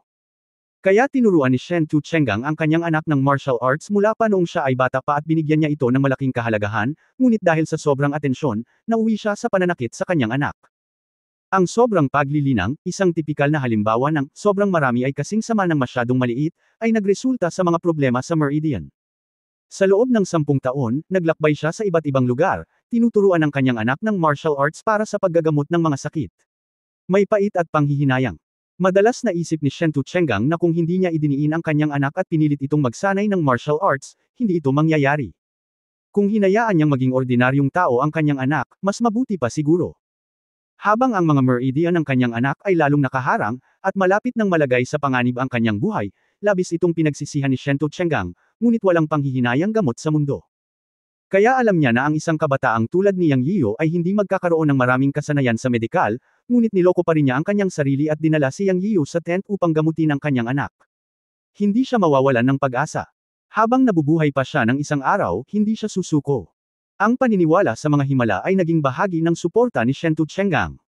Kung hindi dahil sa malapantasya na paniniwalang ito, hindi niya malalaman kung paano magpumilit. Master Yang, ito ang aking tolda. Isang tolda ang lumitaw ng mag-isa sa harap ng halos 10 magkahiwalay na mga tolda. Mukhang ito ang pinakakaraniwan at simple. Pagkatapos magsalita ni Shen Tuchenggang, sumigaw siya sa tent, "Sheer, may mga bisita." "Pare, pasok ka." Narinig ni Yang Yian at ng iba pa ang mahinang boses sa tent, at pagkatapos ay gumalaw ang kurtina ng tent, at isang binata na mukhang nasa maagang 20s ang lumitaw sa isang wheelchair. Ang binatang ito ay anak ni Shen Tuchenggang, si Shen Toshi. Sa katunayan, ayon kay Shen Tuchenggang, si Shen Toshi ay nasa kanyang unang bahagi ng 40. Kung tungkol sa kanyang hitsura, mukhang nasa 20s siya, dahil nakamit ni Shen Toshi ang likas na estado sa edad na 27. Ang landas ng martial arts ay katulad ng sa paglilinang. Habang tumataas ang antas ng paglilinang, lumalakas ang mga function ng katawan, at natural itong magmumukhang mas bata. Nakamit ni Shen Toshi ang likas na estado sa edad na 27, at ang kanyang hitsura ay maaayos sa panahon ng kabataan. Ito rin ang dahilan kung bakit hindi magkatugma ang aktwal na edad at hitsura ng maraming tao. Ang mga katulad na sitwasyon ay mas halata sa mga magsasaka kaysa sa martial arts. Marahil ang isang binata o babae na mukhang 18 o 19 na taong gulang ay maaaring talagang isang matandang halimaw na nagsanay sa daan-daang taon. Ang mas mataas ang antas ng paglilinang, mas bata ang hitsura ay nasa malay na pagbabago. Siyempre, ang ilang mga tao ay walang pakialam sa kanilang hitsura at magiging mas matanda.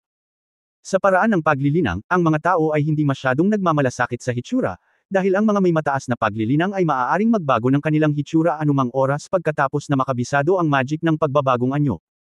Pagkalabas ni Shen Toshi sakay ng wheelchair, nakita niya ang kanyang ama na si Shen Tuchenggang. Nakangiti siya at binati siya. Sa katunayan, sa opinyon ni Yang Yian, ang mga mata ni Shen Toshi ay mapurol at walang buhay, at ang lahat ay tila nakabalat kayo. Ang mag-ama na ito ay parehong nagdurusa sa kanilang mga puso, sabi ni Yang Yian sa kanyang sarili. Bawat pamilya ay may kanya-kanyang problema, maging ito ay isang ordinaryong tao o isang sinaunang mandirigma. Sheer, ipapakilala kita. Ito si Ji. Yang Yian, ang master ng Yunmen. Si Master Yang ay bihasa sa medisina at dumating upang suriin ang iyong mga Meridian. Sinabi ni Shen Tuchenggang kay Yang Yian, "Master Yang, ito ang aking anak na si Shen Toshi." Binati ni Shen Toshi si Master Yang. Ngumiti si Yang Yian at binalikan ang pagbati. Tapos binati din siya ni Chen Ju at ng iba pa. Pagkatapos ng ilang magagalang na salita, pa-impulse silang umupo sa labas ng tent. No choice kundi umupo. Ang tolda ni Shento at ng kanyang anak ay napakaliit para ma-accommodate ang lahat, kaya medyo napahiya si Shen Tuchenggang. Ngumiti si Yang Yiyo at sinabi, "Kasamang dawis Shento, huwag kang mag-alala tungkol dito. Ang ating henerasyon ng paglilinang ay tungkol sa pag-unawa sa kalikasan ng langit at lupa. Ang pag-upo sa open air ay mas down to earth at hindi nangangailangan ng maraming pansin." Tama si Master Yang, pero hindi naman magaling na host si Shento. "Ililipat ko ang mesa at magtatabas ng tsaa," sabi ni Shen Tuchenggang at pumasok sa tent. Sa oras na ito, sinabi ni Shen Toshi, "Master Yang at ang iba pa, mangyaring huwag akong sisihin. Sa paglipas ng mga taon, ang aking ama ay humingi ng medikal na paggamot sa lahat ng dako para sa aking mga problema sa Meridian, at ang gastos ay medyo mataas. Mabuti na lang tayong mag-ama na may tent na masisilungan sa hangin at ulan. Makikitang mahal na mahal ka ng tatay mo. Ito ay maaari ding ituring bilang paglilinang. Huwag kang mag-alala tungkol sa kaugalian. Oo, nagdulot ako ng problema para sa aking ama sa mga nakaraang taon. Habang nag-uusap ang dalawa, inilipat ni Shen Tuchenggang, Mingju at iba pa ang mga mesa at upuan, at pagkatapos magtimpla ng tsaa, umupo sila. Sa oras na ito, sinabi ni Shen Tuchenggang kay Yang Yiyo na may pag-asa at pagmamadali sa kanyang mukha, Master Yang, maaari mo bang suriin ang mga meridian ng aking anak?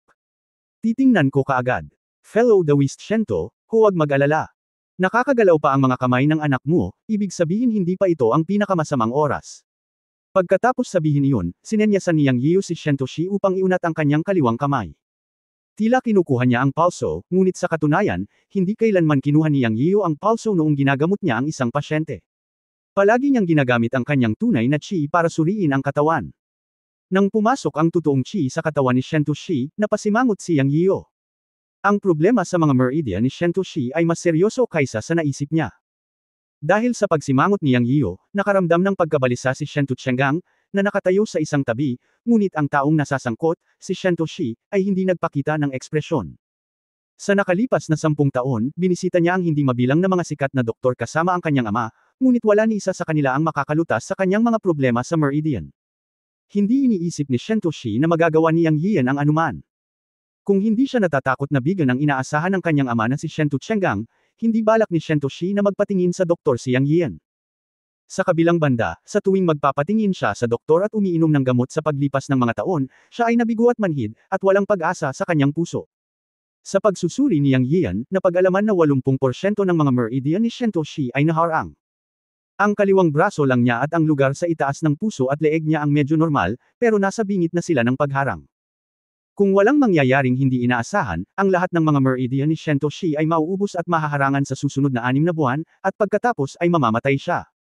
Ang dahilan kung bakit maaari niyang mapanatili ang antas na ito ngayon ay ganap na dahil mayroong maraming enerhiya ng sigla sa kanyang katawan upang mapanatili ito, na dapat ay dahil sa elixir na ibinigay ni Shen Tuchenggang kay Shentoshi sa mga nakaraang taon.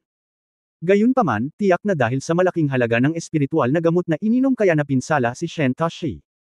Ang pagbara ng mga meridian ay nagresulta sa kawalan ng kakayahan na maayos na mailipat ang tunay na diwa.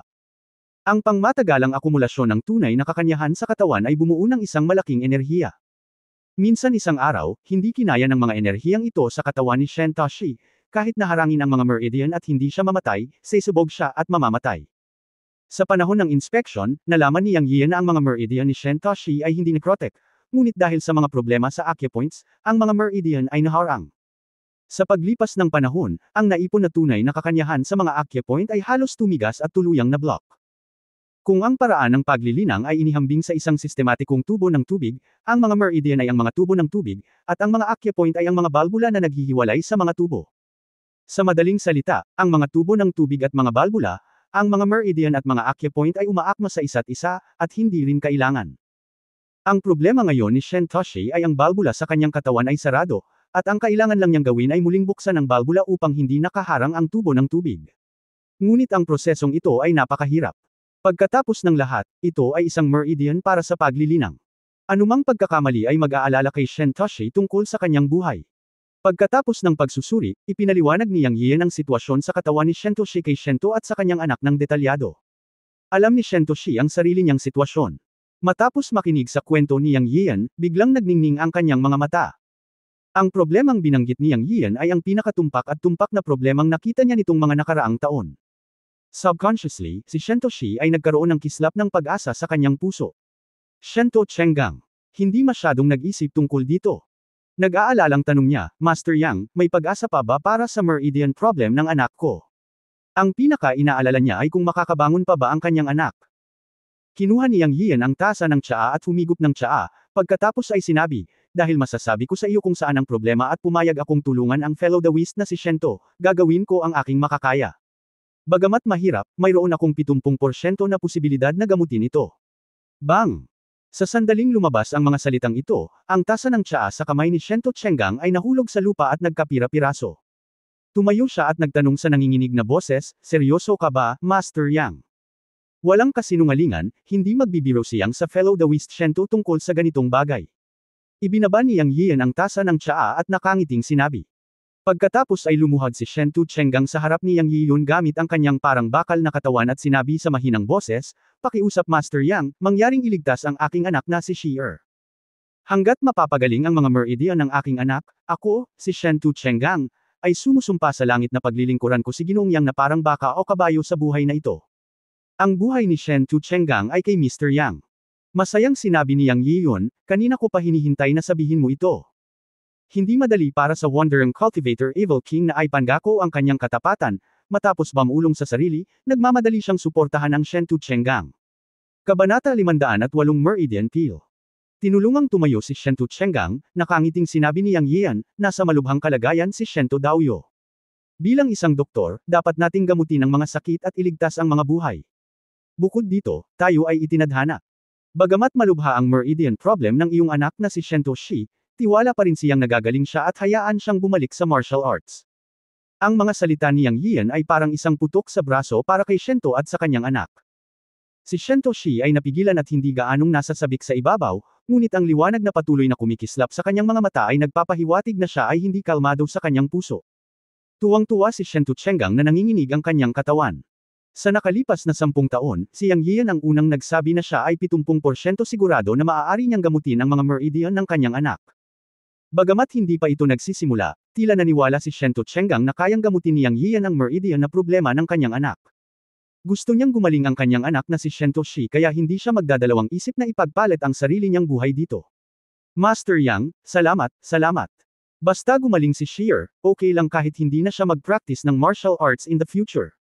Naunawaan ni Shen Tu Chenggang na malubha ang problema ng kanyang anak na si Shen Tu Shi at ngayon ay hindi na problema sa martial arts, kundi isang sitwasyong nagbabanta sa buhay. Makontento siya kung mailigtas ng kanyang anak ang kanyang buhay kahit na maging ordinaryong tao pa siya sa hinaharap.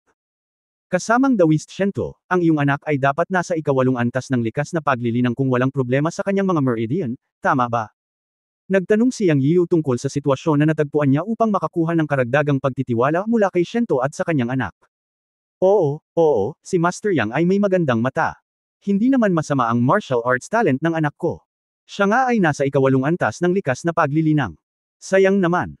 Naku, nanghihinayang sabi ni Shen Tu Chenggang.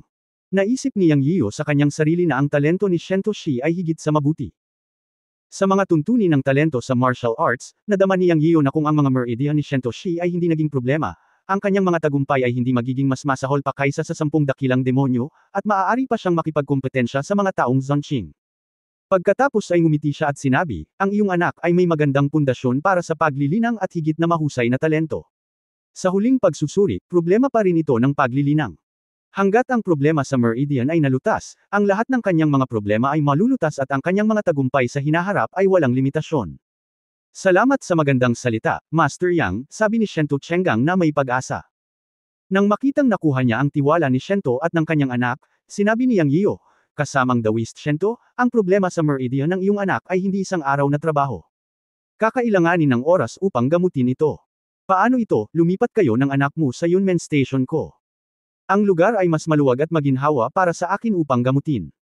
Kakailanganin mo rin ang ilang espiritual na gamot para tumulong sa paggamot. Tama si Master Yang. I'm sorry na abala kita. Maaalala ni Shen Tu Chenggang ang dakilang kabaitan ni Master Yang. Si Shen Tu Chenggang ay hindi maislan na tao. Pumayag naman siya agad. Alam din niya na ang kanyang lugar ay masyadong simple at talagang hindi angkop para sa paggamot. Alam din niyang tama si Yang Yiu. Ang problema sa meridian ng kanyang anak ay nagtagal ng napakatagal at hindi ito ganoon kadaling gamutin. Mas maganda kung makakasama niya si Yang Yiu. Pagkatapos magsalita ni Shen Tu Chenggang, muli siyang nagtanong, hindi ko alam kung anong espiritual na gamot ang kailangan ni Master Yang. Hahanap ako ng paraan.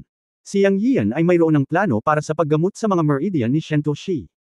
Gagamitin niya ang 5 elements yin yang formation at isang gamot na tinatawag na meridian peel para simulan ang paggamot. Ang 5 elements yin yang formation ay ginagamit upang buksan ang mga nakablock na meridian, habang ang function ng meridian peel ay palakasin ang mga meridian at pigilan ang mga ito sa pagsabog. Ito ay isang pangkaraniwang gamot sa mga klasikong medikal ng paglilinang. Napaka-praktikal din ito. Madalas itong ginagamit upang palawakin ang mga meridian, dredge meridian, at iba pang problema sa meridian. Ang dalawang magkasama ay malulutas ang pagbara ng mga meridian ni Shento Shi. Siyempre, ito ay magagawa sa teorya, ngunit ang tiyak na pagpapatupad ay nakasalalay sa epekto ng paggamot. Kaya naman sinabi ni Yang Yian kay Shento Chenggang na siya ay 70% sigurado, kung hindi, ito ay 100% sigurado. Kailangan mo pa rin ng tatlong espiritual na gamot, Narcissus Leaf, Purple Cloud Grass, at Flying Sunflower. Mayroon akong iba pang mga espiritual na gamot sa aking mga kamay, ngunit ang tatlong ito ay dapat na medyo mahirap hanapin. Kailangan kong maghanda ng ilang mga gamot upang maprotektahan ang mga meridian ng iyong anak mula sa pinsala habang ginagamot. Sinabi ni Yang Yian na kailangan ng tatlong espiritual na gamot, ngunit hindi sinabi na gumawa ng mga table tasks.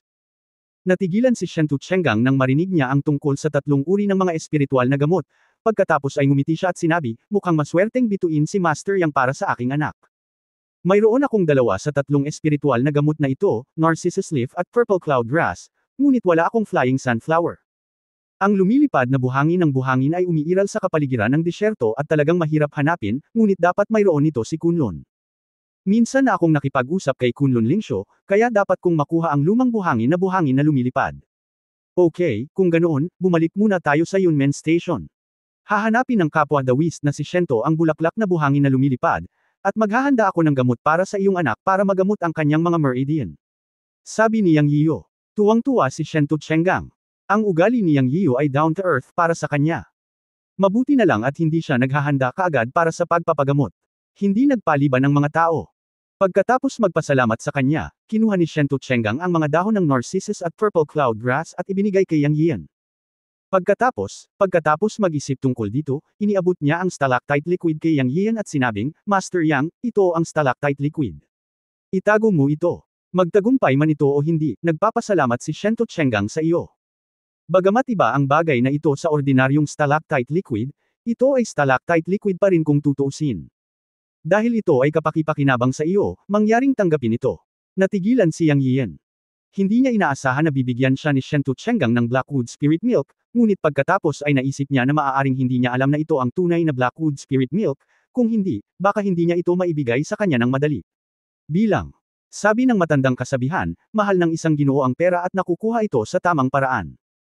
Bagamat gustong-gusto ni Yang Yian ang Blackwood Spirit Milk, mayroon siyang mga prinsipyo, at dahil nagtiwala si Shento Chenggang sa kanya, hindi siya maaaring maging kontrabida at hayaang magdusa si Shento.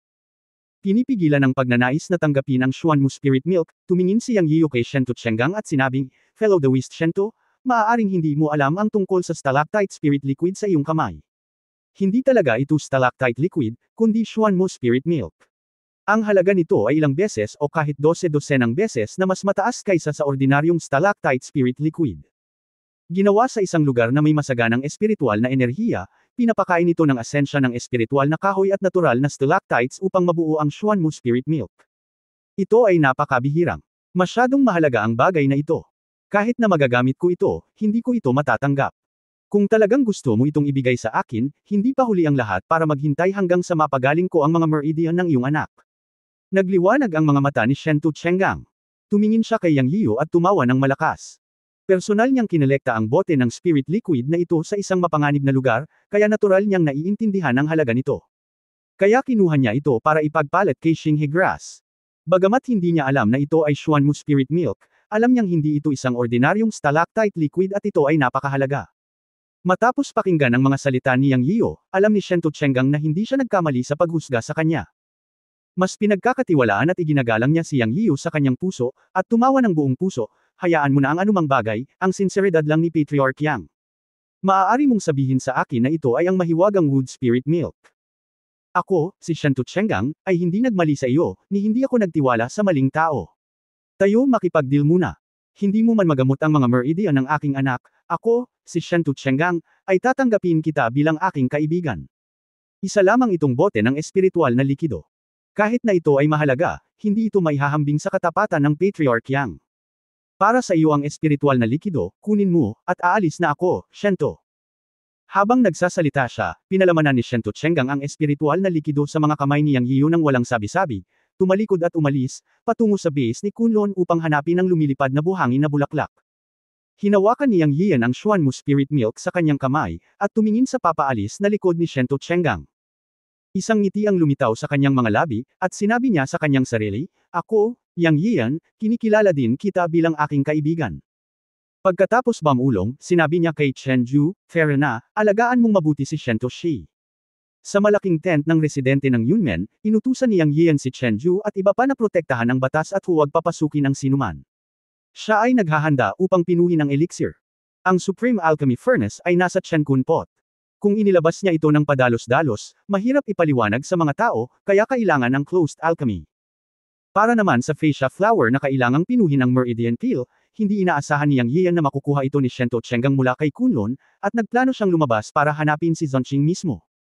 Sino ang nakakaalam na si Shento Chengang ay napakabilis at nakabalik ng wala pang kalahating oras, at matagumpay na nakuha ang Facia Flower mula sa Kunlun. Dahil dito, tumingin si Yang Yiu kay Shento Chengang nang may mga bagong mata. Alam mo, ang mga casual na magsasaka ay hindi tinatanggap sa mga mata ng mga sinaunang sekta, ngunit si Shento Chengang ay nakakuha ng mga elixir mula sa Kunlun, na nagpapakita na ang Shento Chengang ay napakaprestihiyoso pa rin. Ang kanyang titulo ng Evil King of Casual Cultivators ay karapat-dapat. Pagkatapos ng lahat, siya ay isang makapangyarihang tao. Maraming mga sinaunang mandirigma na may mga advanced na kasanayan sa likas na ikasyam na antas. Siguro binigyan siya ni Kunlun ng elixir dahil sa lakas ni Shento. Sa anumang kaso, nasa Yang Yiu na ngayon ang lahat ng elixir para sa pagdadalisay ng dalawang uri ng elixir, Jingmai Dan, at Tianyuan Dan. Ang pangunahing Xuan Molingro ng Tianyuan Dan ay nasa kamay na at maaaring pinuhin anumang oras. Ngunit kailangan muna niyang pinuhin ang Jingmai Dan para tretuhin ang mga meridian ni Shento Shi. Gamit ang kanyang kamay, kinuha niya ang Taishan Dan Furnace at ang mga kinakailangang elixir mula sa Chenkun Pot Space, at mabilis na pumasok si Yang Yiu sa estado at nagsimulang pinuhin ang elixir. Kabanata 500, mayroon bang likas na kayamanan na dumarating sa mundo? Ang pagpino ng mga meridian na tabletas ay lubhang kapaki-pakinabang sa mundo ng paglilinang, ngunit ito ay isang bihirang bagay sa Earth. May mga espiritual na gamot ngunit walang mga recipe. Daan-daang recipe ang nasa isip ni Yang Yiu. Ang pagkakaroon ng isang kahangahangang Panginoon ay parang isang treasure house. Matapos mahanap ang lahat ng mga espiritual na gamot, binuksan niya ang Peel Furnace, sinindihan ang tunay na apoy, at isa-isang itinapon ang mga espiritual na gamot sa Peel Furnace. Ngayon, ang mga kasanayan sa alchemy ni Yang Yiu ay hindi na ang rookie na walang alam sa simula. Nakagawa siya ng ilang tagumpay sa alchemy. Bilang karagdagan sa pagpapabuti ng paglilinang at lakas ng pag-iisip, ang oras upang pinuhin ang isang espiritual na gamot ay lubhang nabawasan. Sa kalahating oras, ang lahat ng mga espiritual na gamot ay pino, at ang kakanyahan ng likidong gamot ay naiwan sa Peel Furnace. Pagkatapos ay sinundan niya ang mga hakbang at kinokontrol ang apoy ayon sa gusto niya, at hindi nagtagal ay naabot niya ang huling yugto ng pagbuo ng tableta. Sa sandaling ito, biglang pumasok sa isip niya ang boses ni Master Yun Changxi, na nagsasabing, maaari mong subukang magdagdag ng isang patak ng tubig ng buhay sa Meridian Peel, dahil gusto mong iligtas si Shento Shi, ang tubig ng buhay ay isang mahusay na garantiya. Nang marinig ang mga salita ni Master, natigilan si Yang Yiu at sinabing, magagawa ba ito? Talagang hindi niya naisip na idagdag ang tubig ng buhay sa tableta. Bakit hindi? Ang mga nangungunang alchemist sa mundo ay maaaring pinuhin ang lahat sa mga tabletas, kahit isang mundo. Ang tubig ng buhay ay puno ng masiglang sigla. Sa teorya, maaari itong gamitin para sa anumang peel, maliban sa poison peel. Maaari mo itong subukan at baka maaari mong mapabuti ang grado at bisa ng tableta. Magkakaroon ng hindi inaasahang mga tagumpay. Anyway, ito ay isang magandang bagay. Sabi ni Yun Changxi sa isip ni Yang Yiu. Well, pagkatapos ay subukan ko ito. Whether it works or not, wala namang masama. Alalahanin ang paraan ng paglilinang. Ang pinakamahuhusay na magsasaka ay pawang mga innovator. Sino sa mga nangungunang malalakas na lalaki sa mundo ang hindi makakagawa ng sarili nilang mahiwagang kasanayan at diskarte? Bagaman mahirap ang pagbabago, ang katumbas na mga gantimpala ay lampas din sa imahinasyon. Matanda, talagang nasasabik ako sa sinabi mo.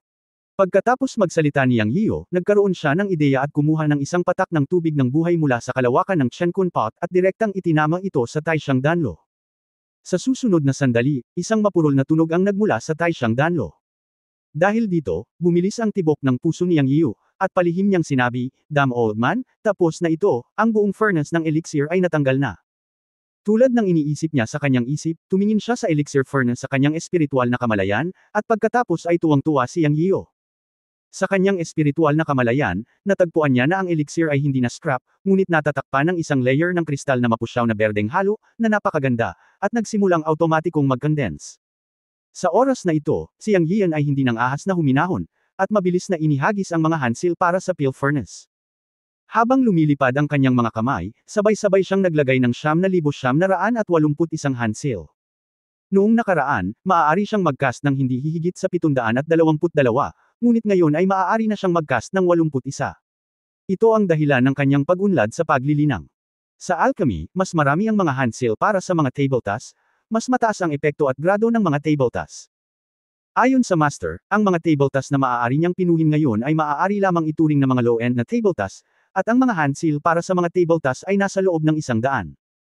Ang mga hand seal para sa mid-range na mga table tasks ay hindi bababa sa 100, at ang mga hand seal para sa mga high-end na table tasks ay maaaring umabot sa libu-libong mga kamay o higit pa. Nang ang huling hand seal ay inihagis, ang buong peel furnace ay isang paghiging na tunog. Pagkatapos ay napuno din ng hangin ng isang bango ng mga table tasks na tumagos sa puso at baga. Ito ay kapag ang takip ng peel furnace ay sarado. Ito ay hindi maisip na kung ang takip ay binuksan, ang halimuyak ng mga table tasks ay maaaring kumalat ng 3 milya. Itinaas ni Yang Yian ang kanyang kamay at binuksan ang takip ng peel furnace. Pero may nangyaring hindi inaasahan. Sa sandaling binuksan niya ang takip ng pagan, siyam na berdeng ilaw ang lumipad mula rito. Nang makita ito, nagmura si Yang Yiu, "Fuck, ang tableta ay naging espirito." Bulong niya, ngunit hindi man lang mabagal ang kanyang mga kamay. Matapos may palibot ang tunay na enerhiya, ang tunay na enerhiya ay biglang napalitan ng isang palm net, na mabilis na kumalat sa malaking tolda. "Kolektahin ang mga ito para sa akin," marahan siyang sumigaw, humawak sa hangin gamit ang kanyang mga kamay, at ang lambat na pinalapot ng tunay na enerhiya ay nakolekta ang lahat ng 9 na berdeng ilaw, o 9 na meridian peel. At nang si Yang Yiu ay gumagawa ng mga table tasks, nang ang 9 na mga tableta ay lumipad mula sa hurno, ang nakakapreskong halimuyak ng mga tableta ay agad na naalis. Ang unang nakaamoy nito ay sina Chen Ju at Chen Fengzi, na nagbabantay sa labas ng tent at pinuprotektahan si Yang Yiu. Sila ay orihinal na nakaupo sa labas ng malaking tent ni Yang Yiu at umidlip upang protektahan ang batas, ngunit bigla silang nakaamoy ng isang malakas na halimuyak na panggamot, na napakasarap. Ang bawat paghinga ay nagpapaginhawa sa mga tao. Ni Chen Fengzi o Chen Ju ay hindi nakaamoy ng ganoon kasarap na amoy. Ang tunay na kakanyahan sa kanilang mga katawan ay nagsimulang umikot ng walang malay, na talagang kamangha-mangha. Iminulat ng dalawa ang kanilang mga mata, nagkatinginan, at sabay na tumingin sa malaking tent, iniisip na ito ang master na si Yang Yiu na nagpino ng elixir. Kilalang kilala ng mga taga-wudang ang alchemy ni Yang Yiu, dahil pinadalisay ni Yang Yiu ang mga elixir sa wudang, at sila ay mga benepisyaryo din. Napabuntong hininga si Chen Ju, "Hindi ko alam kung anong uri ng elixir ang ginawa ng master sa pagkakataong ito, pakiramdam ko ay lumuwag ang aking bottleneck. Oo, ang tunay na kakanyahan sa aking katawan ay nagsimulang umikot ng kusa. Ang aming Panginoon ay talagang kakaibang tao sa mundo," napabuntong hininga si Chen Fengzi. Sa pagkakataong ito, lumapit si Shen Tuchenggang dala ang wheelchair ng kanyang anak na sinamahan ni Mingju. Naakit din siya sa kakaibang amoy ng gamot. Akala niya ay may lumabas na natural na kayamanan, ngunit hindi niya inaasahan na maamoy ito mula sa malaking tent ni Yang Yiu. Tanungin si Chen Ju, kasamang dawist na si Chen Ju, Sect Master Yang ba?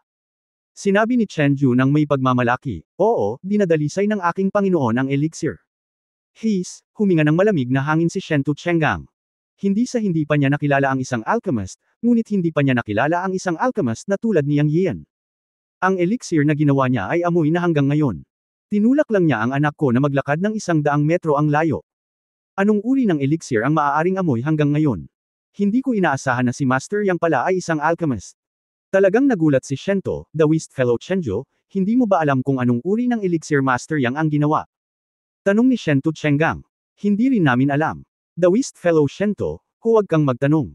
Napakalinaw ng kahulugan ni Chenjo. "Kahit na alam ko ang tungkol dito, sasabihin ko ba?" Natigilan si Shen Tuchenggang, at pagkatapos ay nakaramdam siya ng kaunting kahihiyan. Alam din niya na ang pamana ng bawat pamilya at iba pa ay pawang sikreto. Bawal magtanong ng padalos-dalos. Mabilis siyang tumigil sa pagtatanong at nanatili sa labas ng malaking burol. Kasabay nito, ang lambak ay nasa kaguluhan. Ang hindi alam ni Yang Yian ay sa sandaling lumabas ang elixir na ginawa niya mula sa elixir furnace, kumalat ang halimuyak ng gamot sa malayo, at ang halimuyak ng gamot ay nananatili sa mahabang panahon, kaya gumagalaw ang lahat ng puwersa sa lambak nang maamoy nila ang halimuyak. Sa tent ng Kunlun, biglang nagising si Ling Zuzi mula sa kanyang pagmumuni-muni, napakalakas ng amoy na panggamot, maaaring may isang walang katulad na elixir na hinog na sa lambak. Habang nagsasalita siya, tumayo si Ling Zuzi at lumabas ng tent, sinundan ng lugar kung saan kumakalat ang amoy ng gamot. Sa tent ng Shaolin Temple, ang matandang monghe ay naglalaro ng Go. Gagawa na sana ang batang monghe, ngunit sumangot siya at sinabi, matandang monghe, may likas bang kayamanan na ipinanganak? Hindi na ako maglalaro, pupunta ako at tingnan. Disciple, hintayin mo ang iyong master, paalis ang matandang monghe. Sa tent ng MA, nakikipag-chat si Mei Xing sa matandang babae, at nakaamoy din siya ng kakaibang halimuyak na panggamot. Yinger, ang halimuyak na ito ay kakaiba, maaaring may ilang mahalagang gamot na ipinanganak.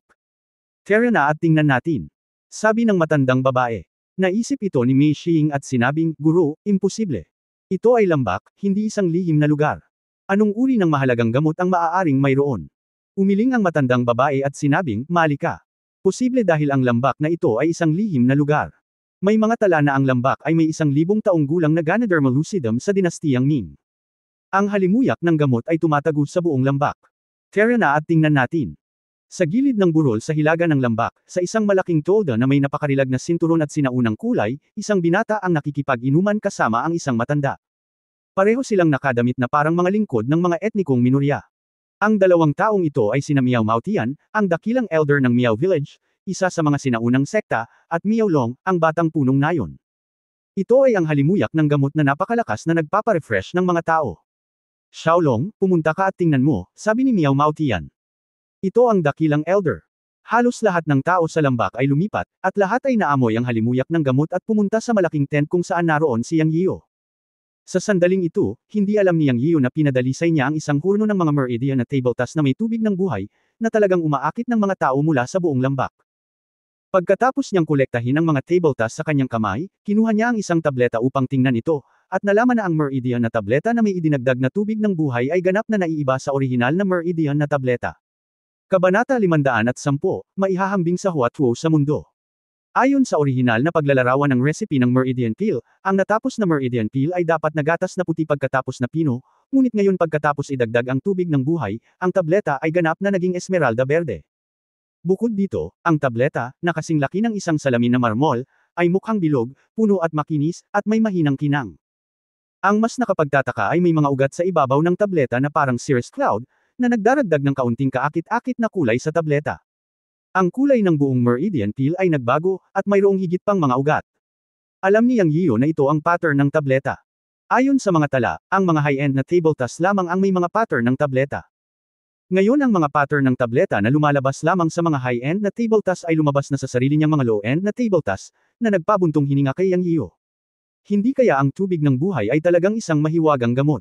Ang isang patak ng tubig ng buhay ay maaaring gumawa ng mga low-end na tabletas na direktang umakyat sa high-end na antas. Ito ay masyadong sampain laban sa langit. Sa kanyang puso, tinanong niya ang kanyang master na si Yun Changxi, meridian peel pa rin ba ang meridian peel? Ito ay naging isang high-end na tableta pagkatapos lumitaw ang pattern ng tableta, you wishful thinking, sa tingin mo kaya mong pinuhin ang isang high-end na tableta? Ang meridian peel ay nasa mid-range na antas lamang ngayon. Ito ay walang alinlangan na epekto na dala ng tubig ng buhay. Gayunpaman, sa tingin ko na sa pagpapabuti ng iyong paglilinang sa hinaharap, ikaw ay magiging mas mahusay kaysa sa iba pang mga alchemist sa paraan ng alchemy na may kayamanan ng buhay na tubig. Mula sa pattern ng tableta, mukhang isang high-end na tableta, ngunit hindi ito isang tunay na pattern ng tableta, ngunit isang marka ng puwersa ng buhay. Pakiramdam ito ng mabuti, mayroon bang sigla sa pattern ng tableta?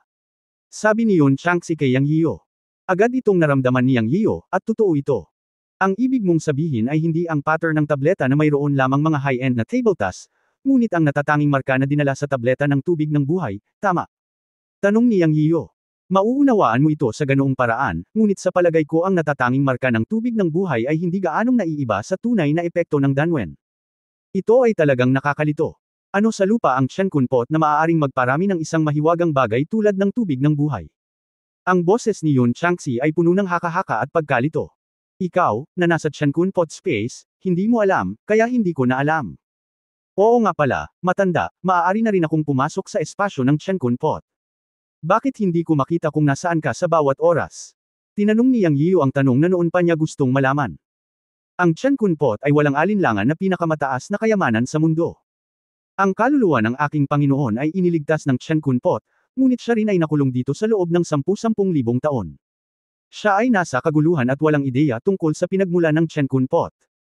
Siguro malulutas ko lang ang misteryo sa pamamagitan ng pagbabalik sa lugar na iyon sa hinaharap. Masayang sabi ni Yun Changxi. Matanda, kung maaari akong pumunta sa mundo ng paglilinang sa hinaharap, maaari ka bang lumabas? Tanong ni Yang Yiyo. Hindi madaling lumabas. Ito ay isang isip lamang. Nasa estado ako ng espiritu at kaluluwa, kaya hindi ito nakakaapekto dito. Ang susi ay pagkatapos kong lumabas, hindi ko makondense ang immortal na katawan at ito ay tapos na. Makakapunta lang ako sa mundo ng cultivation at hanapin. Kalimutan ito, huwag mong sabihin. Dapat kang magsanay ng mabuti, at maaari nating pag-usapan ito kapag napunta ka sa mundo ng paglilinang pagkatapos ng iyong paglilinang ay malakas. Sa bilang karagdagan, dapat kang maging maingat tungkol sa mga lihim ng Chen Kunpot at ang tubig ng buhay. Huwag ipaalam kahit kanino. Isa ka na ngayong entry-level cultivator. Bagamat nakatira ka sa isang low-end na sinaunang martial arts world circle, talagang pambihira ang iyong mundo. Kailangan mo pa ring mag-ingat sa lahat. Kapag may nangyaring mali, ito ay masisira. Huwag maging pabaya. Nang marinig ang maingat na mga salita ng master, mataimtim na tumanggaw si Yang Yiyo. Huwag kang mag-alala tungkol dito, matanda, alam ko na ang gagawin. Magandang malaman iyon. Okay, ipagpatuloy ang pagpino sa elixir. Ngayong mayroon ka ng Xuan Mulingro, maaari mong pinuhin ang Tian Yuan Dan. Anuman ang lihim na lugar na iyong puntahan, maaari kang maging mas ligtas kasama ang Tian Yuan Dan. Huwag maging pabaya. Bilang karagdagan, naabot mo na rin ang ikasyam na antas ng pagtatayo ng pundasyon. Sa susunod na pagsasanay, dapat kang magbasa ng higit patungkol sa mga talaan ng paglilinang ng ginintoang elixir, at madama ng mabuti ang kalikasan ng langit at lupa upang maglatag ng matatag na pundasyon. Kung hindi, walang makakatulong sa iyo sa ilalim ng makalangit na kapigatian. Bagamat ang Golden Elixir makalangit na kapigatian ay ang pagsubok ng unang antas ng makalangit na paraan at hindi maaaring ituring bilang isang malaking makalangit na kapigatian, hindi mo ito maaaring basta-basta. Kung malalampasan mo ang makalangit na kapigatian, kung magtagumpay ka, bubuo ka ng isang gintong elixir na magpapalusog sa iyong espiritu at kaluluwa, at mula noon ay lilipad ka sa langit at magtatago sa lupa upang makapasok sa pintuan ng Taoismo. Kung mabibigo ka, ang iyong pisikal na katawan ay mawawasak at ang iyong espiritu at kaluluwa ay magkakalat, at wala kang pagkakataong maging isang immortal o isang mortal mula noon. Naiintindihan ko. Ang yugto ng ginintoang elixir ay ang kaharian ng tunay na pagtapak sa threshold ng dakilang daan. Tanging ang mga makalampas sa makalangit na kapigatian at nakakamit ng isang tunay na ginintoang elixir ang matatawag na isang magsasaka. Magandang malaman iyon. Ipagpatuloy ang pagpino ng elixir. Nang matapos ang pag-uusap ng guro at ng disipulo, iniligpit ni Yang Yiyo ang meridian peel at sinimulang pinuhin ang Tian Yuan Dan para sa kanyang sarili. Anyway, maaga pa naman kaya pinag-ayos na lang niya sila. Ngunit sa labas ng malaking tent, ito ay mataong. Si Chenju at ang kanyang mga kasama, na orihinal na nagbabantay sa labas ng malaking tent para protektahan si Yang Yiyo, ay inilipat ang mga mesa at upuan upang maupo sa gate upang uminom ng tsaa at makipag-chat pagkatapos dumating si Shento Chenggang at ang kanyang anak. Sinimulan nilang purihin si Yang Yiyo at makipagkwentuhan habang naaamoy nila ang bango ng gamot. Sino ang nakakaalam na sa isang tiyak na sandali, umihip ang hangin sa bukid, at pagkatapos ay lumitaw sa tabi nila ang Daoist Lingshu mula sa kunlun. Biglang kinabahan si Chenju at ang kanyang mga kasama, ngunit nang makita nilang si Lingshu iyon, gumaan agad ang pakiramdam nila at sumaludo, "Meet Daoist Lingshu." "No thanks." Ikinumpas ni Lingshu ang kanyang kamay, ang kanyang mga mata ay nahulog sa malaking tent kung saan naroon si Yang Yiyo, at pagkatapos ay nagtanong, ano ang nasa loob ng malaking tent na ito? Ngunit anong mahalagang gamot ang nakuha ni Yunmen at ng iyong udang? Hindi naintindihan ng Daoist Lingshu, nililinas ng aking master ang elixir sa loob ng malaking tent. Sabi ni Chenju. Nabalitaan ni Ling Zuzi ang tungkol kay Yang Yiyo bilang master ng humihinang udang sect. Magkalapit ang udang at Yunmen bilang isang pamilya, ngunit walang pakialam si Ling Zuzi. Gayunpaman, nang marinig niyang sinabi ni Chenju na nagpipino ng mga tabletas si Yang Yiyo sa malaking tent, nakaramdam siya ng pagkabalisa. Pinadalisay ang mga tabletas. Siya ay narinig na si Yang Yiyo ay isang alchemist, at ang kanyang mga natamo sa alchemy ay hindi mababa. Si Ling Zuzi ay hindi naniwala noon, at tinawanan lang ito. Alam niya na walang tunay na alchemist sa sinaunang martial arts world. Ngunit ngayon ay pinaniwalaan ito ni Ling Zuzi. Kanina pa niya naamoy ang halimuyak ng gamot at kanina pa niya ito hinahanap. Nagtataka rin siya kung paano magkakaroon ng mahahalagang gamot sa lambak. Lumabas na si Yang Yiyo ay nagpipino ng mga tabletas. Nagmumula nga sa malaking tent ang halimuyak ng gamot. Hindi nagsinungaling si Chenju, at hindi na kailangang magsinungaling sa kanyang sarili. Kung si Yang Yiyo ang nagpurify ng mga tabletas, kailangan ni Ling Zuzi na muling iposisyon si Yang Yiyo sa kanyang puso. Palihim niyang sinabi sa kanyang puso, ang Yang Yiyo na ito ay talagang pambihira. Hindi nakakagulat na mataas ang tingin sa kanya ni Senior Brother Lei Ting. Maaari siyang gumawa ng isang tableta na may panggamot na halimuyak na kumakalat ng higit sa 1 milya ang layo. Tila hindi siya isang mahalagang gamot, ngunit ito ay mas mahusay kaysa sa isang mahalagang gamot. Ang batang ito ay pambihira, at kailangan siyang maging kaibigan ng mga taga-Qing. Habang iniisip ito ni Ling Zuzi, si Shen Tuchenggang sa tagiliran ay ikinulong ang kanyang mga kamao at sinabi, dahil narito ang dawas na si Ling Shu, mangyaring umupo. Daoist Fellow Shen Tu, sumali ka na rin ba sa Yunmen? Natagpuan ni Ling Zuzi si Shen Tu at ang kanyang anak sa pagkakataong ito at nagtanong ng may pagtataka. Hindi kilala ng iba si Shen Tuchenggang, ngunit alam niya na si Shen Tuchenggang, ang casual na magsasaka na kilala bilang Evil King, ay isang figure. Nakipag-usap siya sa kanya minsan at itinuturing siyang mabuting tao. Hindi pa ako sumasali sa Yunmen. Pumunta ako dito para hilingin kay Master Yang na gamutin ang mga meridian ng anak ko. Sinagot ni Shen Tu si Ling Zuzi, ngunit iniisip niya sa kanyang puso na kung mapapagaling ni Yang Yiyo ang mga meridian ng kanyang anak, natural na sasama siya kay Yunmen para suklian ang kabutihan ni Yang Yiyo. Kaya ganyan.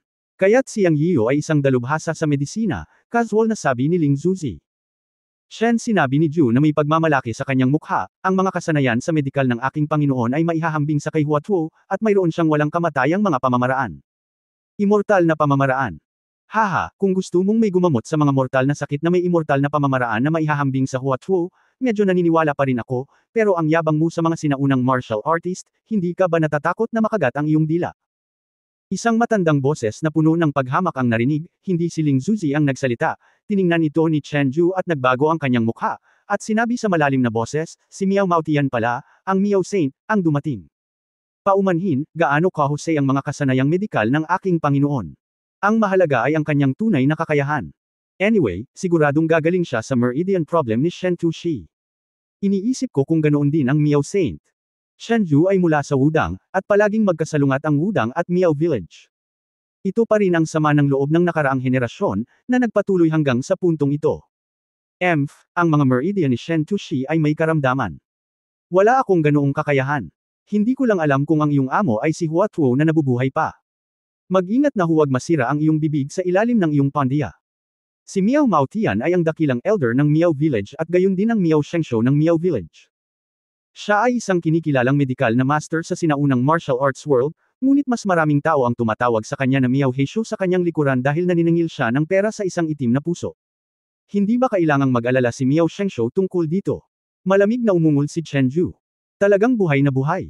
Mukhang ipinanganak na talaga ang isang mahalagang gamot, sa oras na ito, lumitaw ang isang matanda at isang batang monghe. Sila ang mga matandang monghe mula sa Shaolin. Sa pagbagsak ng mga salita, sunod-sunod na lumitaw ang mga figure sa harap ng tolda ni Yang Yiyu mula sa lahat ng direksyon. Nagkatinginan si Chen Ju at ang iba pa at nag-aalala. Sa isang maikling sandali, naruroon na ang lahat ng mga Panginoon ng buong lambak. Sino ang nakakaalam kung ito ay isang pagpapala o isang sumpa? End of this chapter. Please like and subscribe.